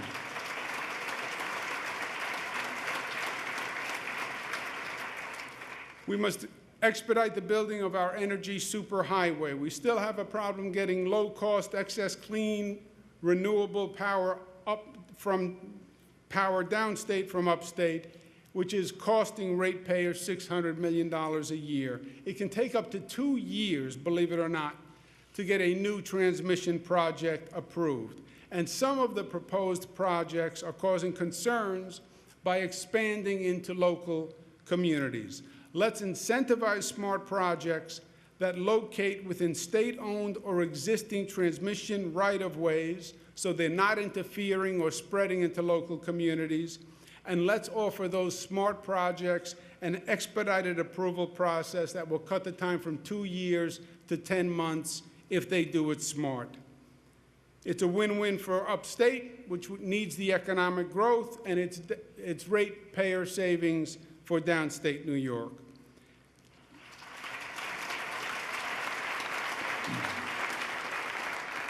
Second part of our economic development strategy has been a bottom-up approach through regional collaborations. Our regional economic development councils are working. They are the core of our jobs agenda. The proof is in the pudding, and it is all across the state. Let's do another round of the REDCs, a fourth round, because let's build on what is working in this state, and working with local communities on a regional basis is working, and we have to do more of it.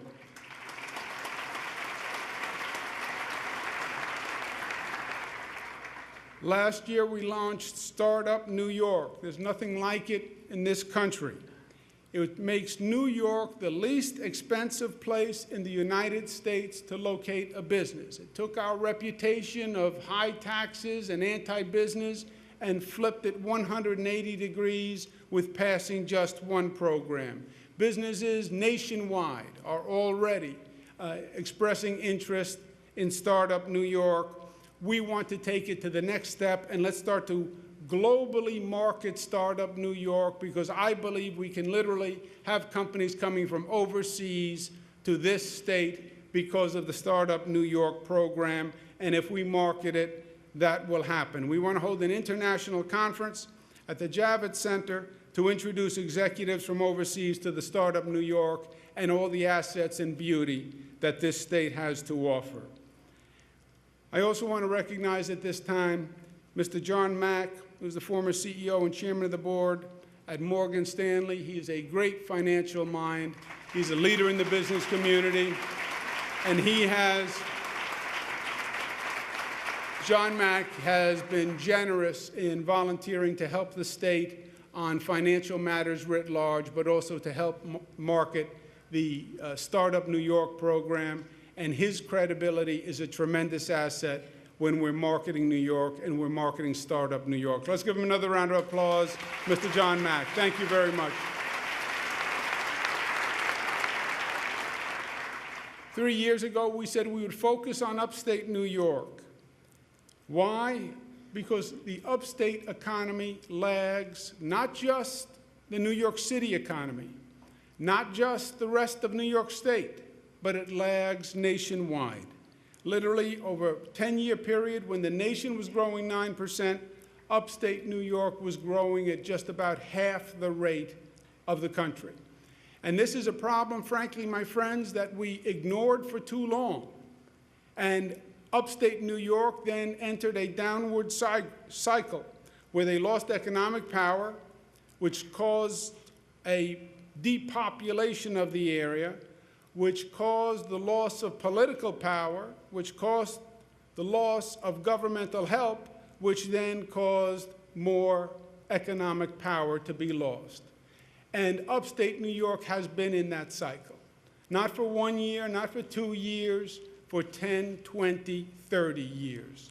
The notable exception was, frankly, here in the Capital District and nanoscale, where the state made a significant contribution, and with some real talent from Dr. Elaine Calleros, literally generated an entire industry. But it shows what the state could do when the state invested. But the state, besides the Capital District, in many ways forgot the rest of upstate New York, and we said we were going to change that and reverse it, and we did, and it's already paying dividends, and we want to do it again, and we want to start it with taxes. Let's go to the upstate manufacturers, because we need manufacturing jobs in upstate New York, and let's cut the corporate tax rate in upstate New York to 0 all across upstate New York, period.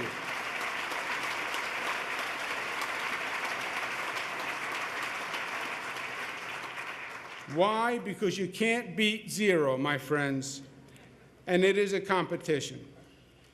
We've taken our tourism efforts to a new level. So far, we invested $40 million in our marketing campaign, and our investment is paying off. Tourism spending is up year to year $4 billion, believe it or not. It's twice the national rate of growth. Tourism jobs increased by 25,000, which is also twice the national rate of growth. We want to redouble our tourism efforts. We need the activity upstate New York, and with upstate New York, seeing is believing. If they visit again. If they visit, they enjoy it. It's just a matter of exposure, because once they come, they're hooked.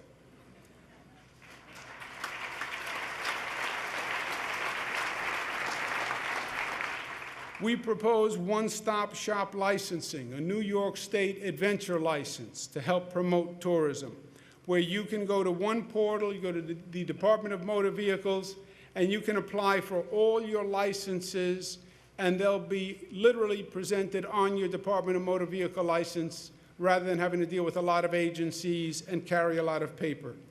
That happens to be our Commissioner of the Department of Motor Vehicles, Barbara Fiala, who's doing a good job. It's a pleasure to recognize her.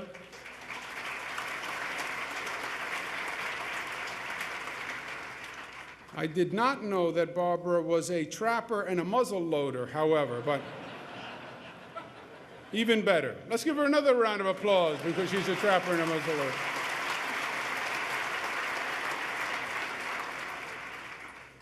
On this quest, the state will open up 50 previously closed state-owned land, so there'll be more opportunities for hunting, fishing, boating for both in-state people and tourists who come from out of state.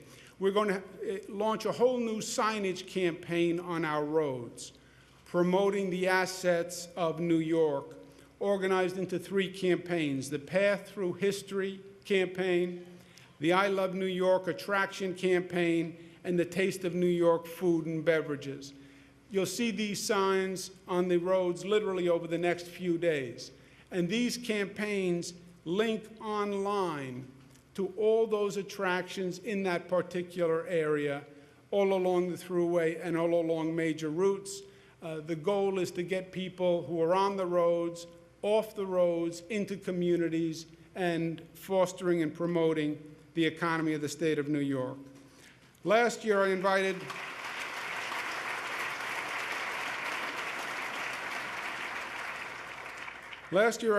some of you to participate in the Adirondack Challenge at this speech at this time. Most of you accepted the challenge. We had the new guys who came proudly. We had the tough guys who came. We had Butch Cassidy and the Sundance Kid, who actually made a guest appearance. We had the Thelma and Louise's raft, which was a highly competitive one. We had the Odd Couple raft. And we had the City Slicker raft. We had the Master Rafters, or at least people who thought they were Master Rafters. Oh, that's embarrassing, Larry. But 2 important people were missing. And we put out an all-points bulletin because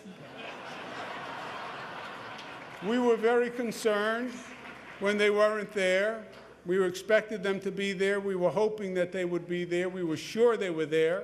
And therefore, when they weren't there, we were very concerned and did what we were expected to do. We were later happy when we found out at least they were okay. In a new spirit of bipartisanship and cooperation, taking it to new heights, Speaker Sheldon Silver and Senate Leader Dean Skelos.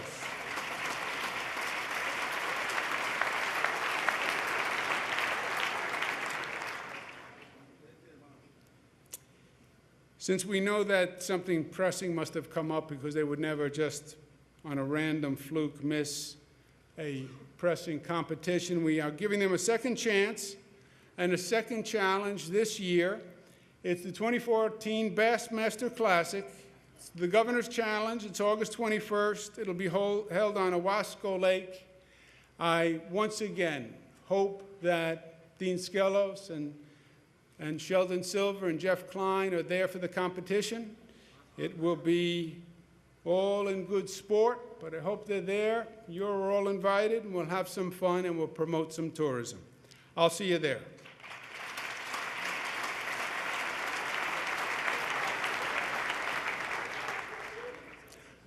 Our casino plan is already generating great interest. We said we believed it would, and it is.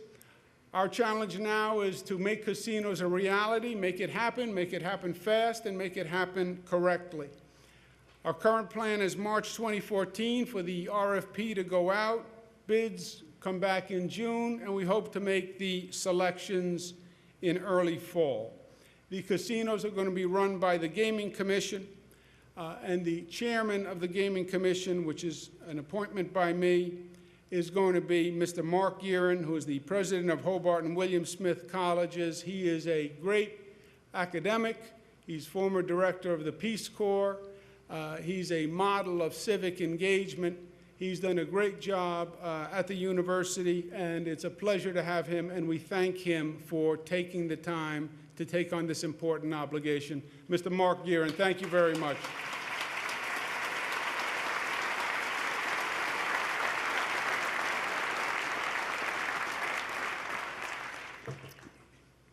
Our targeted investments in public-private sector partnerships are working.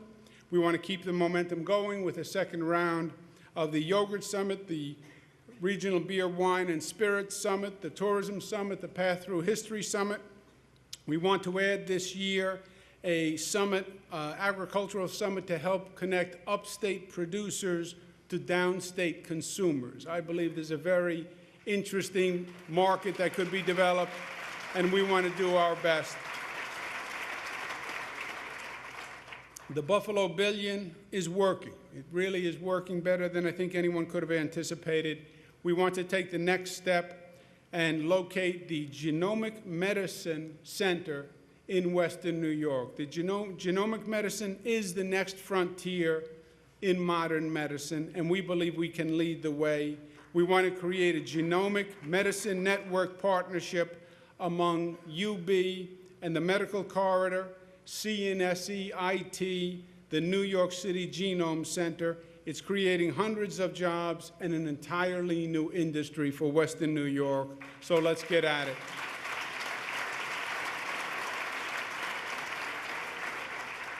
In the North Country, the proposed Route 98 could reduce travel time and speed up commerce. Let's see if we can make it a reality. We've been talking about it for years. Let's get DOT to undertake a study and see if we can make this project happen. That's our focus on upstate New York. You can see it's comprehensive, from tax credits to tourism to casinos to targeted investments to Buffalo and Route 98. It's been an important priority. It's paying dividends, and we're going to keep it going. But whether it's upstate or downstate, the best long-term economic development strategy is to have the best education system in the world, period. And that's our focus. We are in the midst of an education reinvention, replacing a 1950s bureaucracy with a 2020 performance organization. We formed the New York Education Reform Commission, headed by Chairman Dick Parsons. They have done extraordinary work. They've called for full-day pre-K, extending school days, and for performance pay. The next step now in our journey is to reinvent our classrooms with new technology. We must transform our classrooms from the classrooms of yesterday to the classrooms of tomorrow. Experts said that technology would be the great equalizer. They said that the information superhighway would be a democratizer of education. And that's correct, and they are right, if you are on the information superhighway. But if you're not on the information superhighway, it could leave you behind at 100 miles per hour. And there are great disparities in education. At some schools, there are children who are on the internet. Some schools, they don't even have a basketball net. There are some schools where they have sophisticated new computer systems on the first grade. There are some schools where the most sophisticated piece of electronic equipment is the metal detector that you walk through on the way to the classroom. And that is just wrong in the state of New York.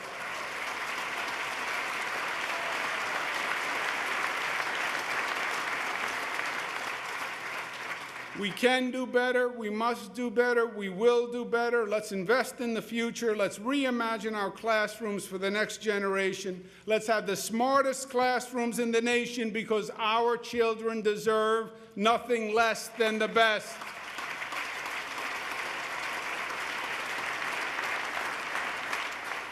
Let's go to the people of this state. Let's be bold. Let's go to them in November. Let's put on the ballot a bond referendum for the Smart Schools Initiative. Let's invest $2 billion in providing the technology of tomorrow, today, to bring our classrooms up to speed.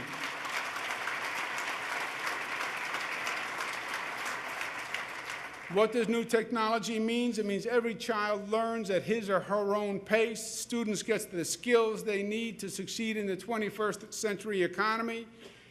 Access to advanced courses, parents and teachers can communicate, and teachers can access the assistance and training they need. It's not going to be about growing the bureaucracy. It's going to be about helping students. It's going to be used for equipment such as laptops, desktops, tablets, infrastructure upgrades, high-speed broadband. There'll be strict eligibility on the use of funds, and each district must submit a technology plan for approval by the state.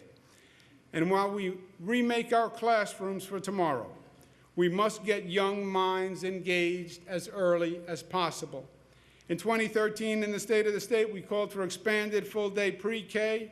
The Assembly has long championed the same. It's time for New York State to have universal full-day pre-K statewide.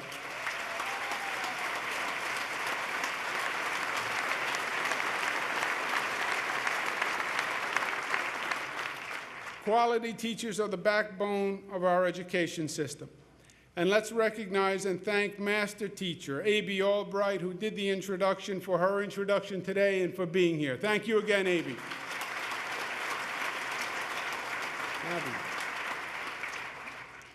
We're going to continue the transformation of our system and reward performance by creating a Teacher Excellence Fund. It's going to be the first statewide teacher performance bonus program that actually rewards performance for teachers and incentivizes teachers who perform well. Teachers who are rated highly effective on their evaluations, which is the highest statewide rank, would be eligible to receive $20,000 as a bonus in performance pay, which is on average 27% of their salaries. You want teachers who can perform and who do perform, then incentivize performance with a performance bonus and pay them like the professionals they are.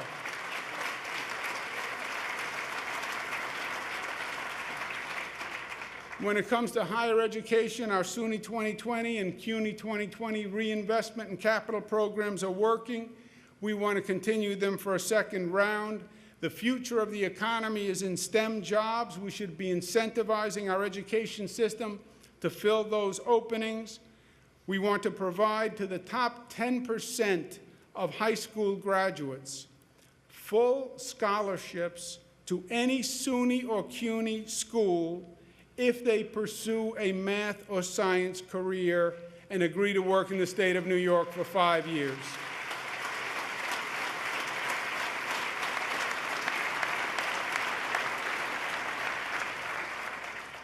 After Storm Sandy, Irene, and Lee, the New York State as we know it faces a different reality. We had more storms this year in the central part of the state, and for government officials, it's an entirely new challenge.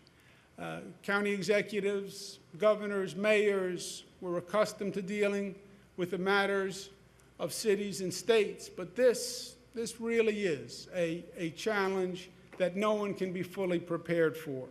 Luckily, we have extraordinary elected officials in the state of New York, and we have extraordinary county executives who I've had the pleasure to work with through these storms. And I'd like to, at this time, recognize Suffolk County Executive Steve Bellone, Nassau County Executive Ed Mangano, Oneida County Executive Anthony Precenti, for really working above and beyond the call of duty and doing extraordinary work for the people of their county. Thank you. Thank you, gentlemen. After what we went through, we literally have to reimagine New York because all the rules, all the theories are out the window. And it's now, through the experiences, reimagining how New York should be built, because extreme weather in many ways changes everything.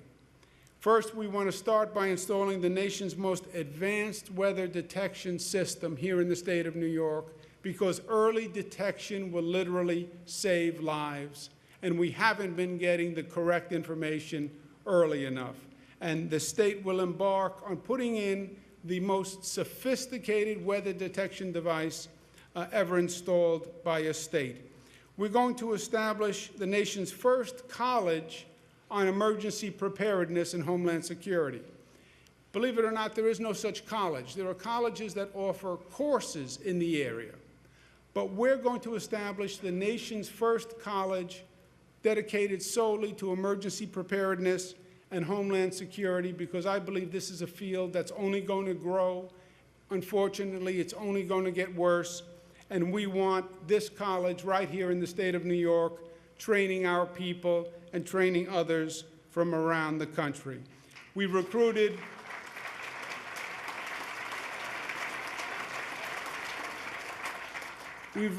Ray Kelly to be a special advisor to the state in setting up this school. Ray Kelly has phenomenal experience in terrorism and homeland security, and we're honored to have him.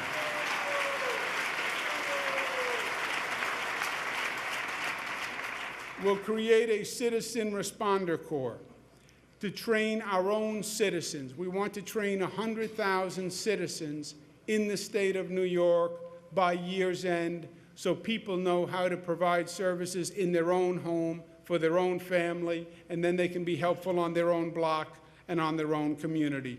We have to totally harden our transit system. When we built the New York City transit system, we didn't envision floods that could fill the subway system. The tunnels are open, the subway entrances are all open. And in a situation like Sandy, that just created tremendous flooding. We now have to reimagine a subway system where you can close all those openings. And we're going through that with a $5 billion massive plan. That picture is of an experimental inflatable plug that is inflated to plug a subway tunnel to keep the water out.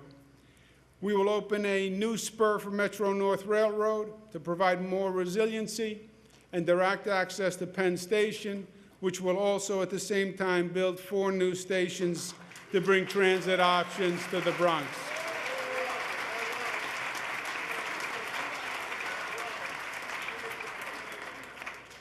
We will repair and replace over 100 bridges in upstate New York with new state-of-the-art bridges that are designed to maintain their structural integrity given the floods that we're dealing with. The totality of our reconstruction program is over 1,000 projects costing over $16 billion. It is the largest reconstruction program the state has ever undertaken, believe it or not. And it is thanks to our federal partners. It's thanks to the congressional delegation that helped us get a $60 billion supplemental after Hurricane Sandy, so we have the funding to do it. And it is also thanks to an extraordinary gentleman, an extraordinary New Yorker, who is the HUD secretary, but he was a New Yorker first. And he has been a great partner to New York. He's the person who led the federal government interagency task force. He's here with us. Let's give him a big round of applause and thank Sean Donovan for his partnership.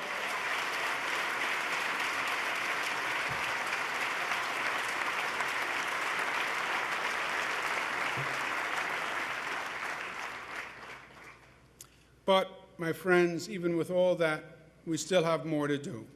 We have to make New York healthier. Research suggests that medical marijuana can help manage the pain and treatment of cancer and other serious illnesses. 20 states have already started to use it. We'll establish a program allowing up to 20 hospitals to prescribe medical marijuana, and we will monitor the program to evaluate the effectiveness and the feasibility of a medical marijuana system. New York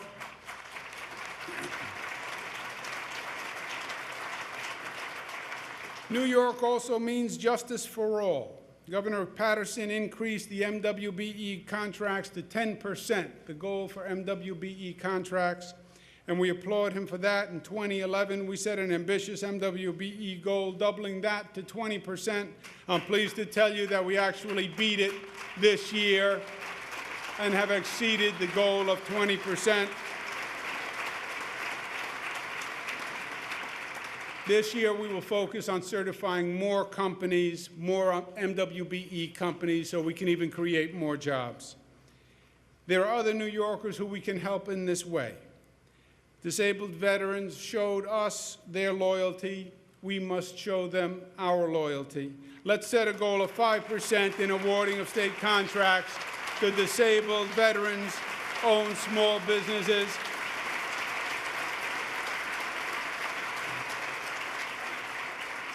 We will host a summit this spring to find ways to make this goal a reality. Our New York Youth Works program that we started last year has helped 13 inner-city youth find work.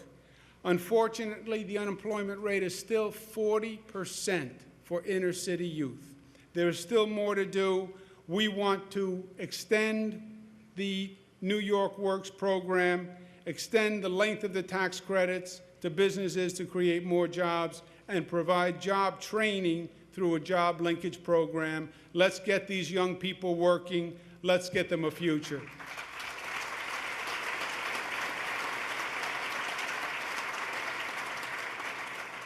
Affordable housing is a crisis. Homelessness is growing.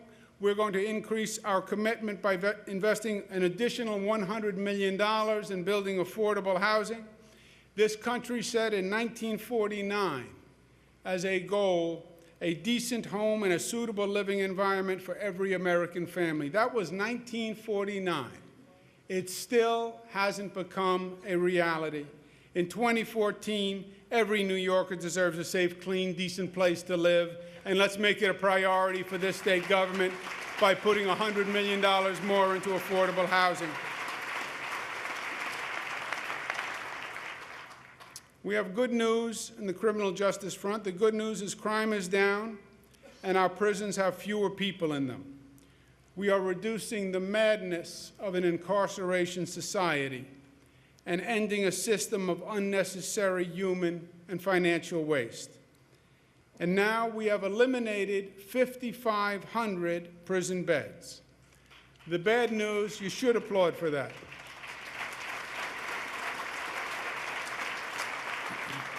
The bad news is there's a revolving door where 40% of the people who are released from prison wind up back in prison. We need to provide the reentry support and services like job training and access to key services to ease that transition into mainstream society. Reducing recidivism means less crime, it means safer communities, it means fewer taxpayer dollars spent on incarceration. Let's stop the revolving door once and for all. Let's create a reentry council that brings together all the state resources and coordinates them so we make those transitions effective and lasting.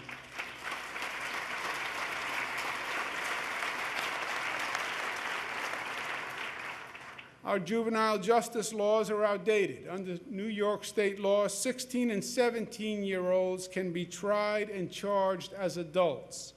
Only one other state in the nation does that. It's the state of North Carolina.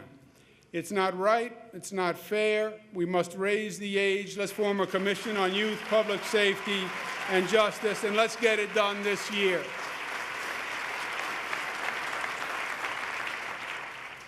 Last year, we proposed a 10-point Women's Equality Act agenda. Why? Because discrimination against women is very much alive and well. Since last year, nothing has changed. Discrimination against women still exists. It's just been another year when government has failed to act on behalf of women. Stop playing politics with women's rights and pass the Women's Equality Act this year.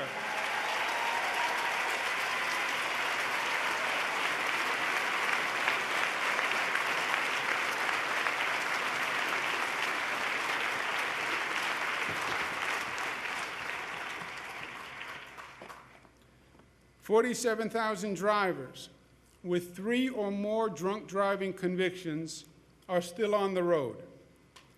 Think about that as you drive home tonight.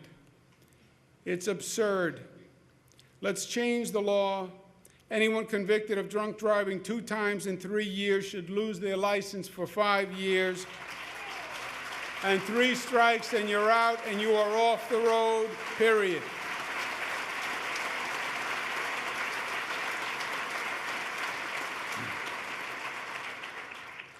There's an old Italian expression, we grow too soon old and too late smart. For young drivers, a cell phone can be more dangerous than a bottle of alcohol. For teen drivers, texting while driving creates more fatal accidents than drinking while driving, believe it or not.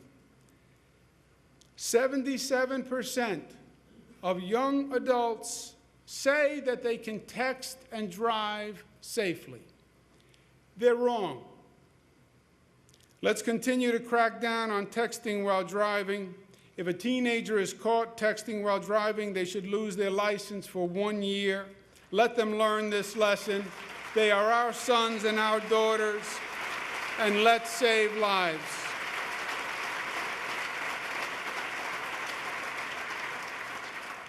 I'd like to, at this time, recognize Ben Lieberman and his family. Ben and his family lost Evan, a 19-year-old who was killed in a car accident when the other person was texting and driving. They have taken that pain and turned it into a positive by being ferocious advocates to change these laws and inform teens. He's been advocating all across the state and the country. Let's give Ben Lieberman a round of applause.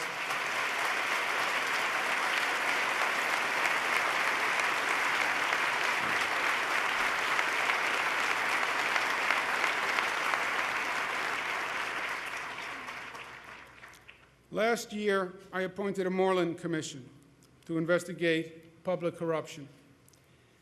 There's a disagreement about the need for more ethics reform. I understand that.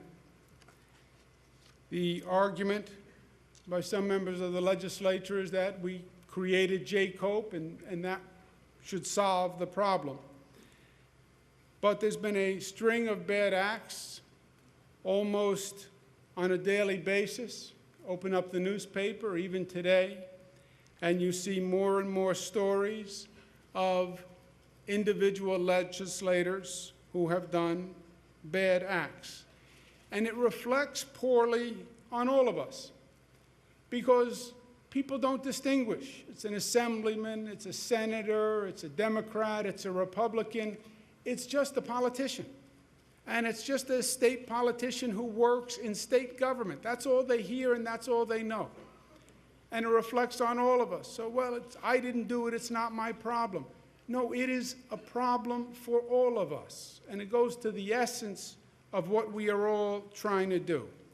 Ethics reform is an acknowledgement of the problem and an acknowledgement that we need to fix the system. Ethics reform says to the people of this state, yes, I saw the news articles too, and it bothers me, and I'm troubled by it.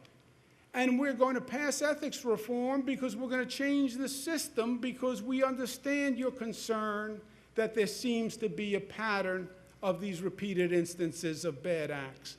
That's what ethics reform is. That's why I was arguing for ethics reform last year. And that's why I'm arguing for ethics reform this year. I propose a new anti-bribery and corruption laws, public financing of elections, independent enforcement at the Board of Elections, and disclosure of outside clients with business before the state.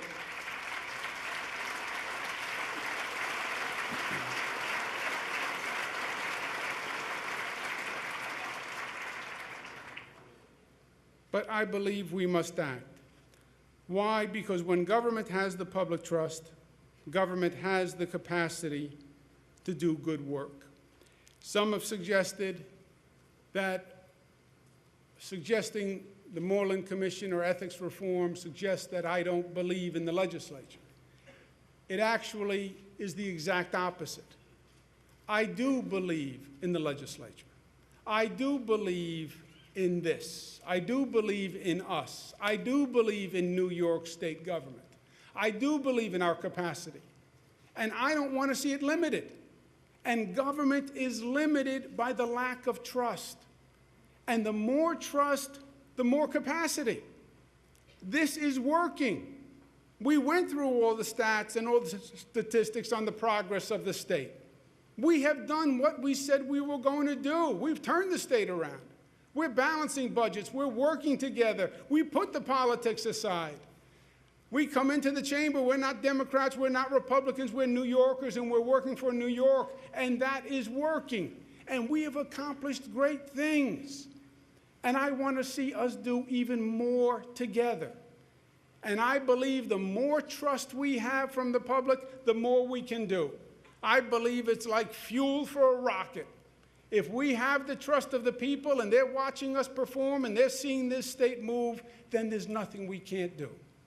And I don't want to see any limit when we have so much more to do. Look at the agenda we outlined today. We have to rebuild this entire state after Sandy, Irene, and Lee with a whole new vision for resiliency and redundancy. We're going to invest in our schools like we've never done before. We're going to get the economy back. We're reforming the tax code. So much good work. But we need the public with us, and we need the public to trust us and believe in us. And that's what ethics reform is all about.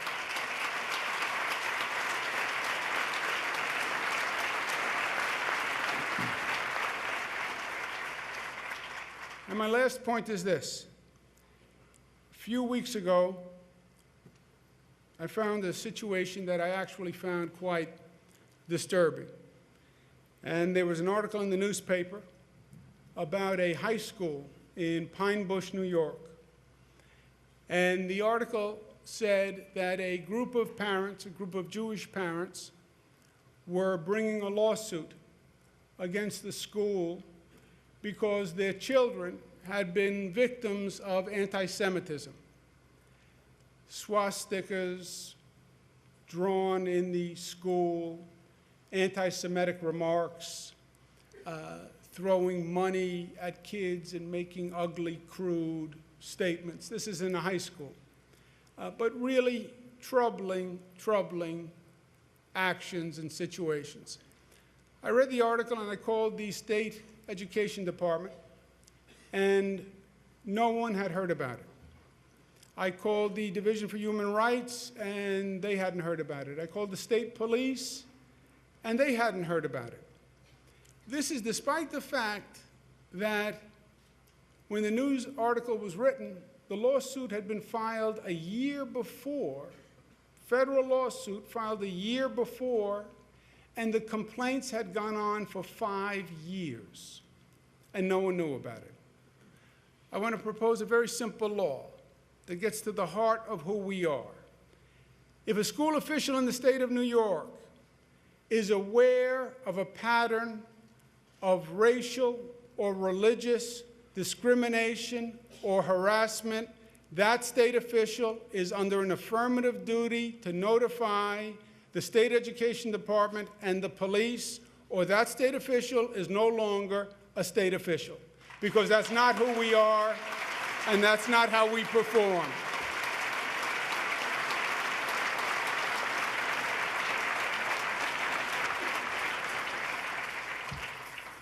And as we leave here today, let us recommit and remember what makes New York special and what makes us special as New Yorkers. New York is not about the buildings, and it's not about the land. What makes New York so special is the people, and it's how we treat each other. And it's what we have here, and it's what we have here. It's how we feel, and it's what we believe. And it's the premise that made this state the great state it was in the first place. And it's why the Pine Bush situation is so troubling to me, because this state made a very loud and clear statement. This state said to the entire world, we are open for business, and we welcome everyone here to this great state of New York. That is the Statue of Liberty in the harbor. Come one, come all. We don't care the color of your skin. We don't care your religion. We don't care how much money you have in your pocket. You come to New York, and we will welcome you, and we will work with you, and we will invite you into the family of New York. And while other states say we're afraid of diversity, while other states are building fences, we say we're excited by the diversity. We welcome the diversity. The diversity is what made us in the first place. And we believe we can take that diversity and we can take those differences and we can make one from those differences. We believe we can forge community from the people we welcome here. And the concept of community is we're all in this together, that there's a cord that connects you to you to you to you, and that cord weaves a fabric. And when one of us is raised, we're all raised, and when one of us is lowered, we're all lowered, because we're part of one community and we're part of one fabric. And that's what made New York great, and that's what continues to make New York great, that at the end of the day, we are one. We are upstate, we are downstate, but we are one. We are Latino, we are African American, but we are one. We're New York City and we are Buffalo, but we are one. We are Democrat and Republican, but we are one. That is the promise of this great state. That is e pluribus unum, out of many, one. It's the founding premise, the enduring promise. It's the promise that we inherited from our parents, and the promise of New York that we're going to pass on to our children, and the promise, my friends, that we are going to make a reality in this great state working together. Thank you, and God bless you, and let's have a great 2014. Well, that was a wide-ranging and emotional speech that presented both the small and the large. I have to say I was surprised by some of the policy recommendations that the governor made, including the new SUNY school, including recommending a new law to deal with hate speech. Do you think, what did you think, Marie?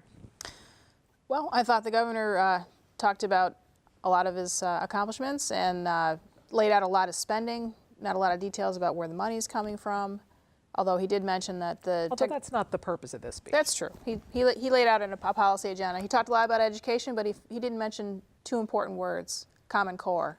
No, he didn't. And I think that has his critics riled up a little bit. What did you think, Bill Broad? Well, I think he said a few things that I particularly like about that I think will be really good for Central New York. You know, the idea of promotion of tourism.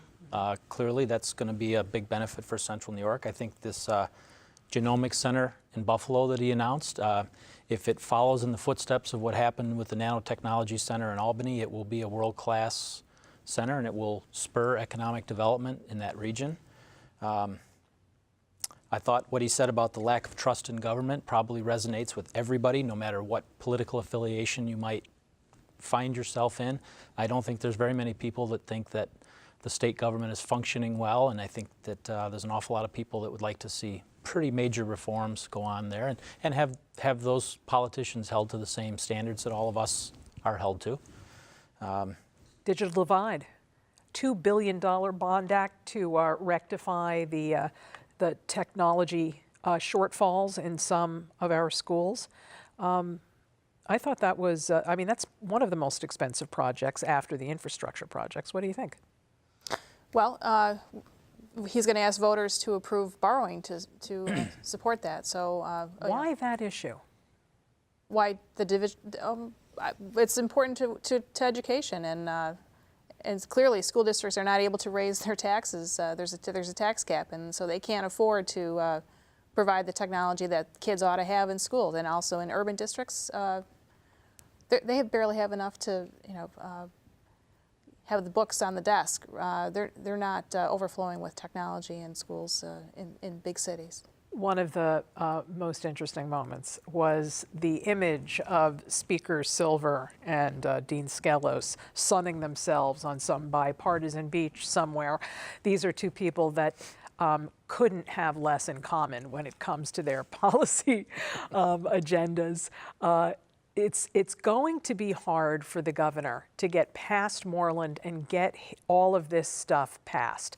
The one thing all of them have in common, though, is that they're all up for re-election. Does that make you scared, Bill? Because during election years, really weird things can happen. If you think we see strange bedfellows during off-election years can be even worse. I wouldn't necessarily say it scares me, but, well, the thing that does scare me about major leaders in Albany being up for re-election is the fact that 96% of incumbents are re-elected. So it's very hard for There's an incumbent protection plan in place here. Yeah, and I'm not sure anything that he mentioned today or anything that even has been discussed is going to break that stranglehold. But it goes back to the voters' lack of trust in government, and yet they, most of the time, the voters seem to say it's your guy who's the problem. My guy needs to stay because he brings home the bacon for our area.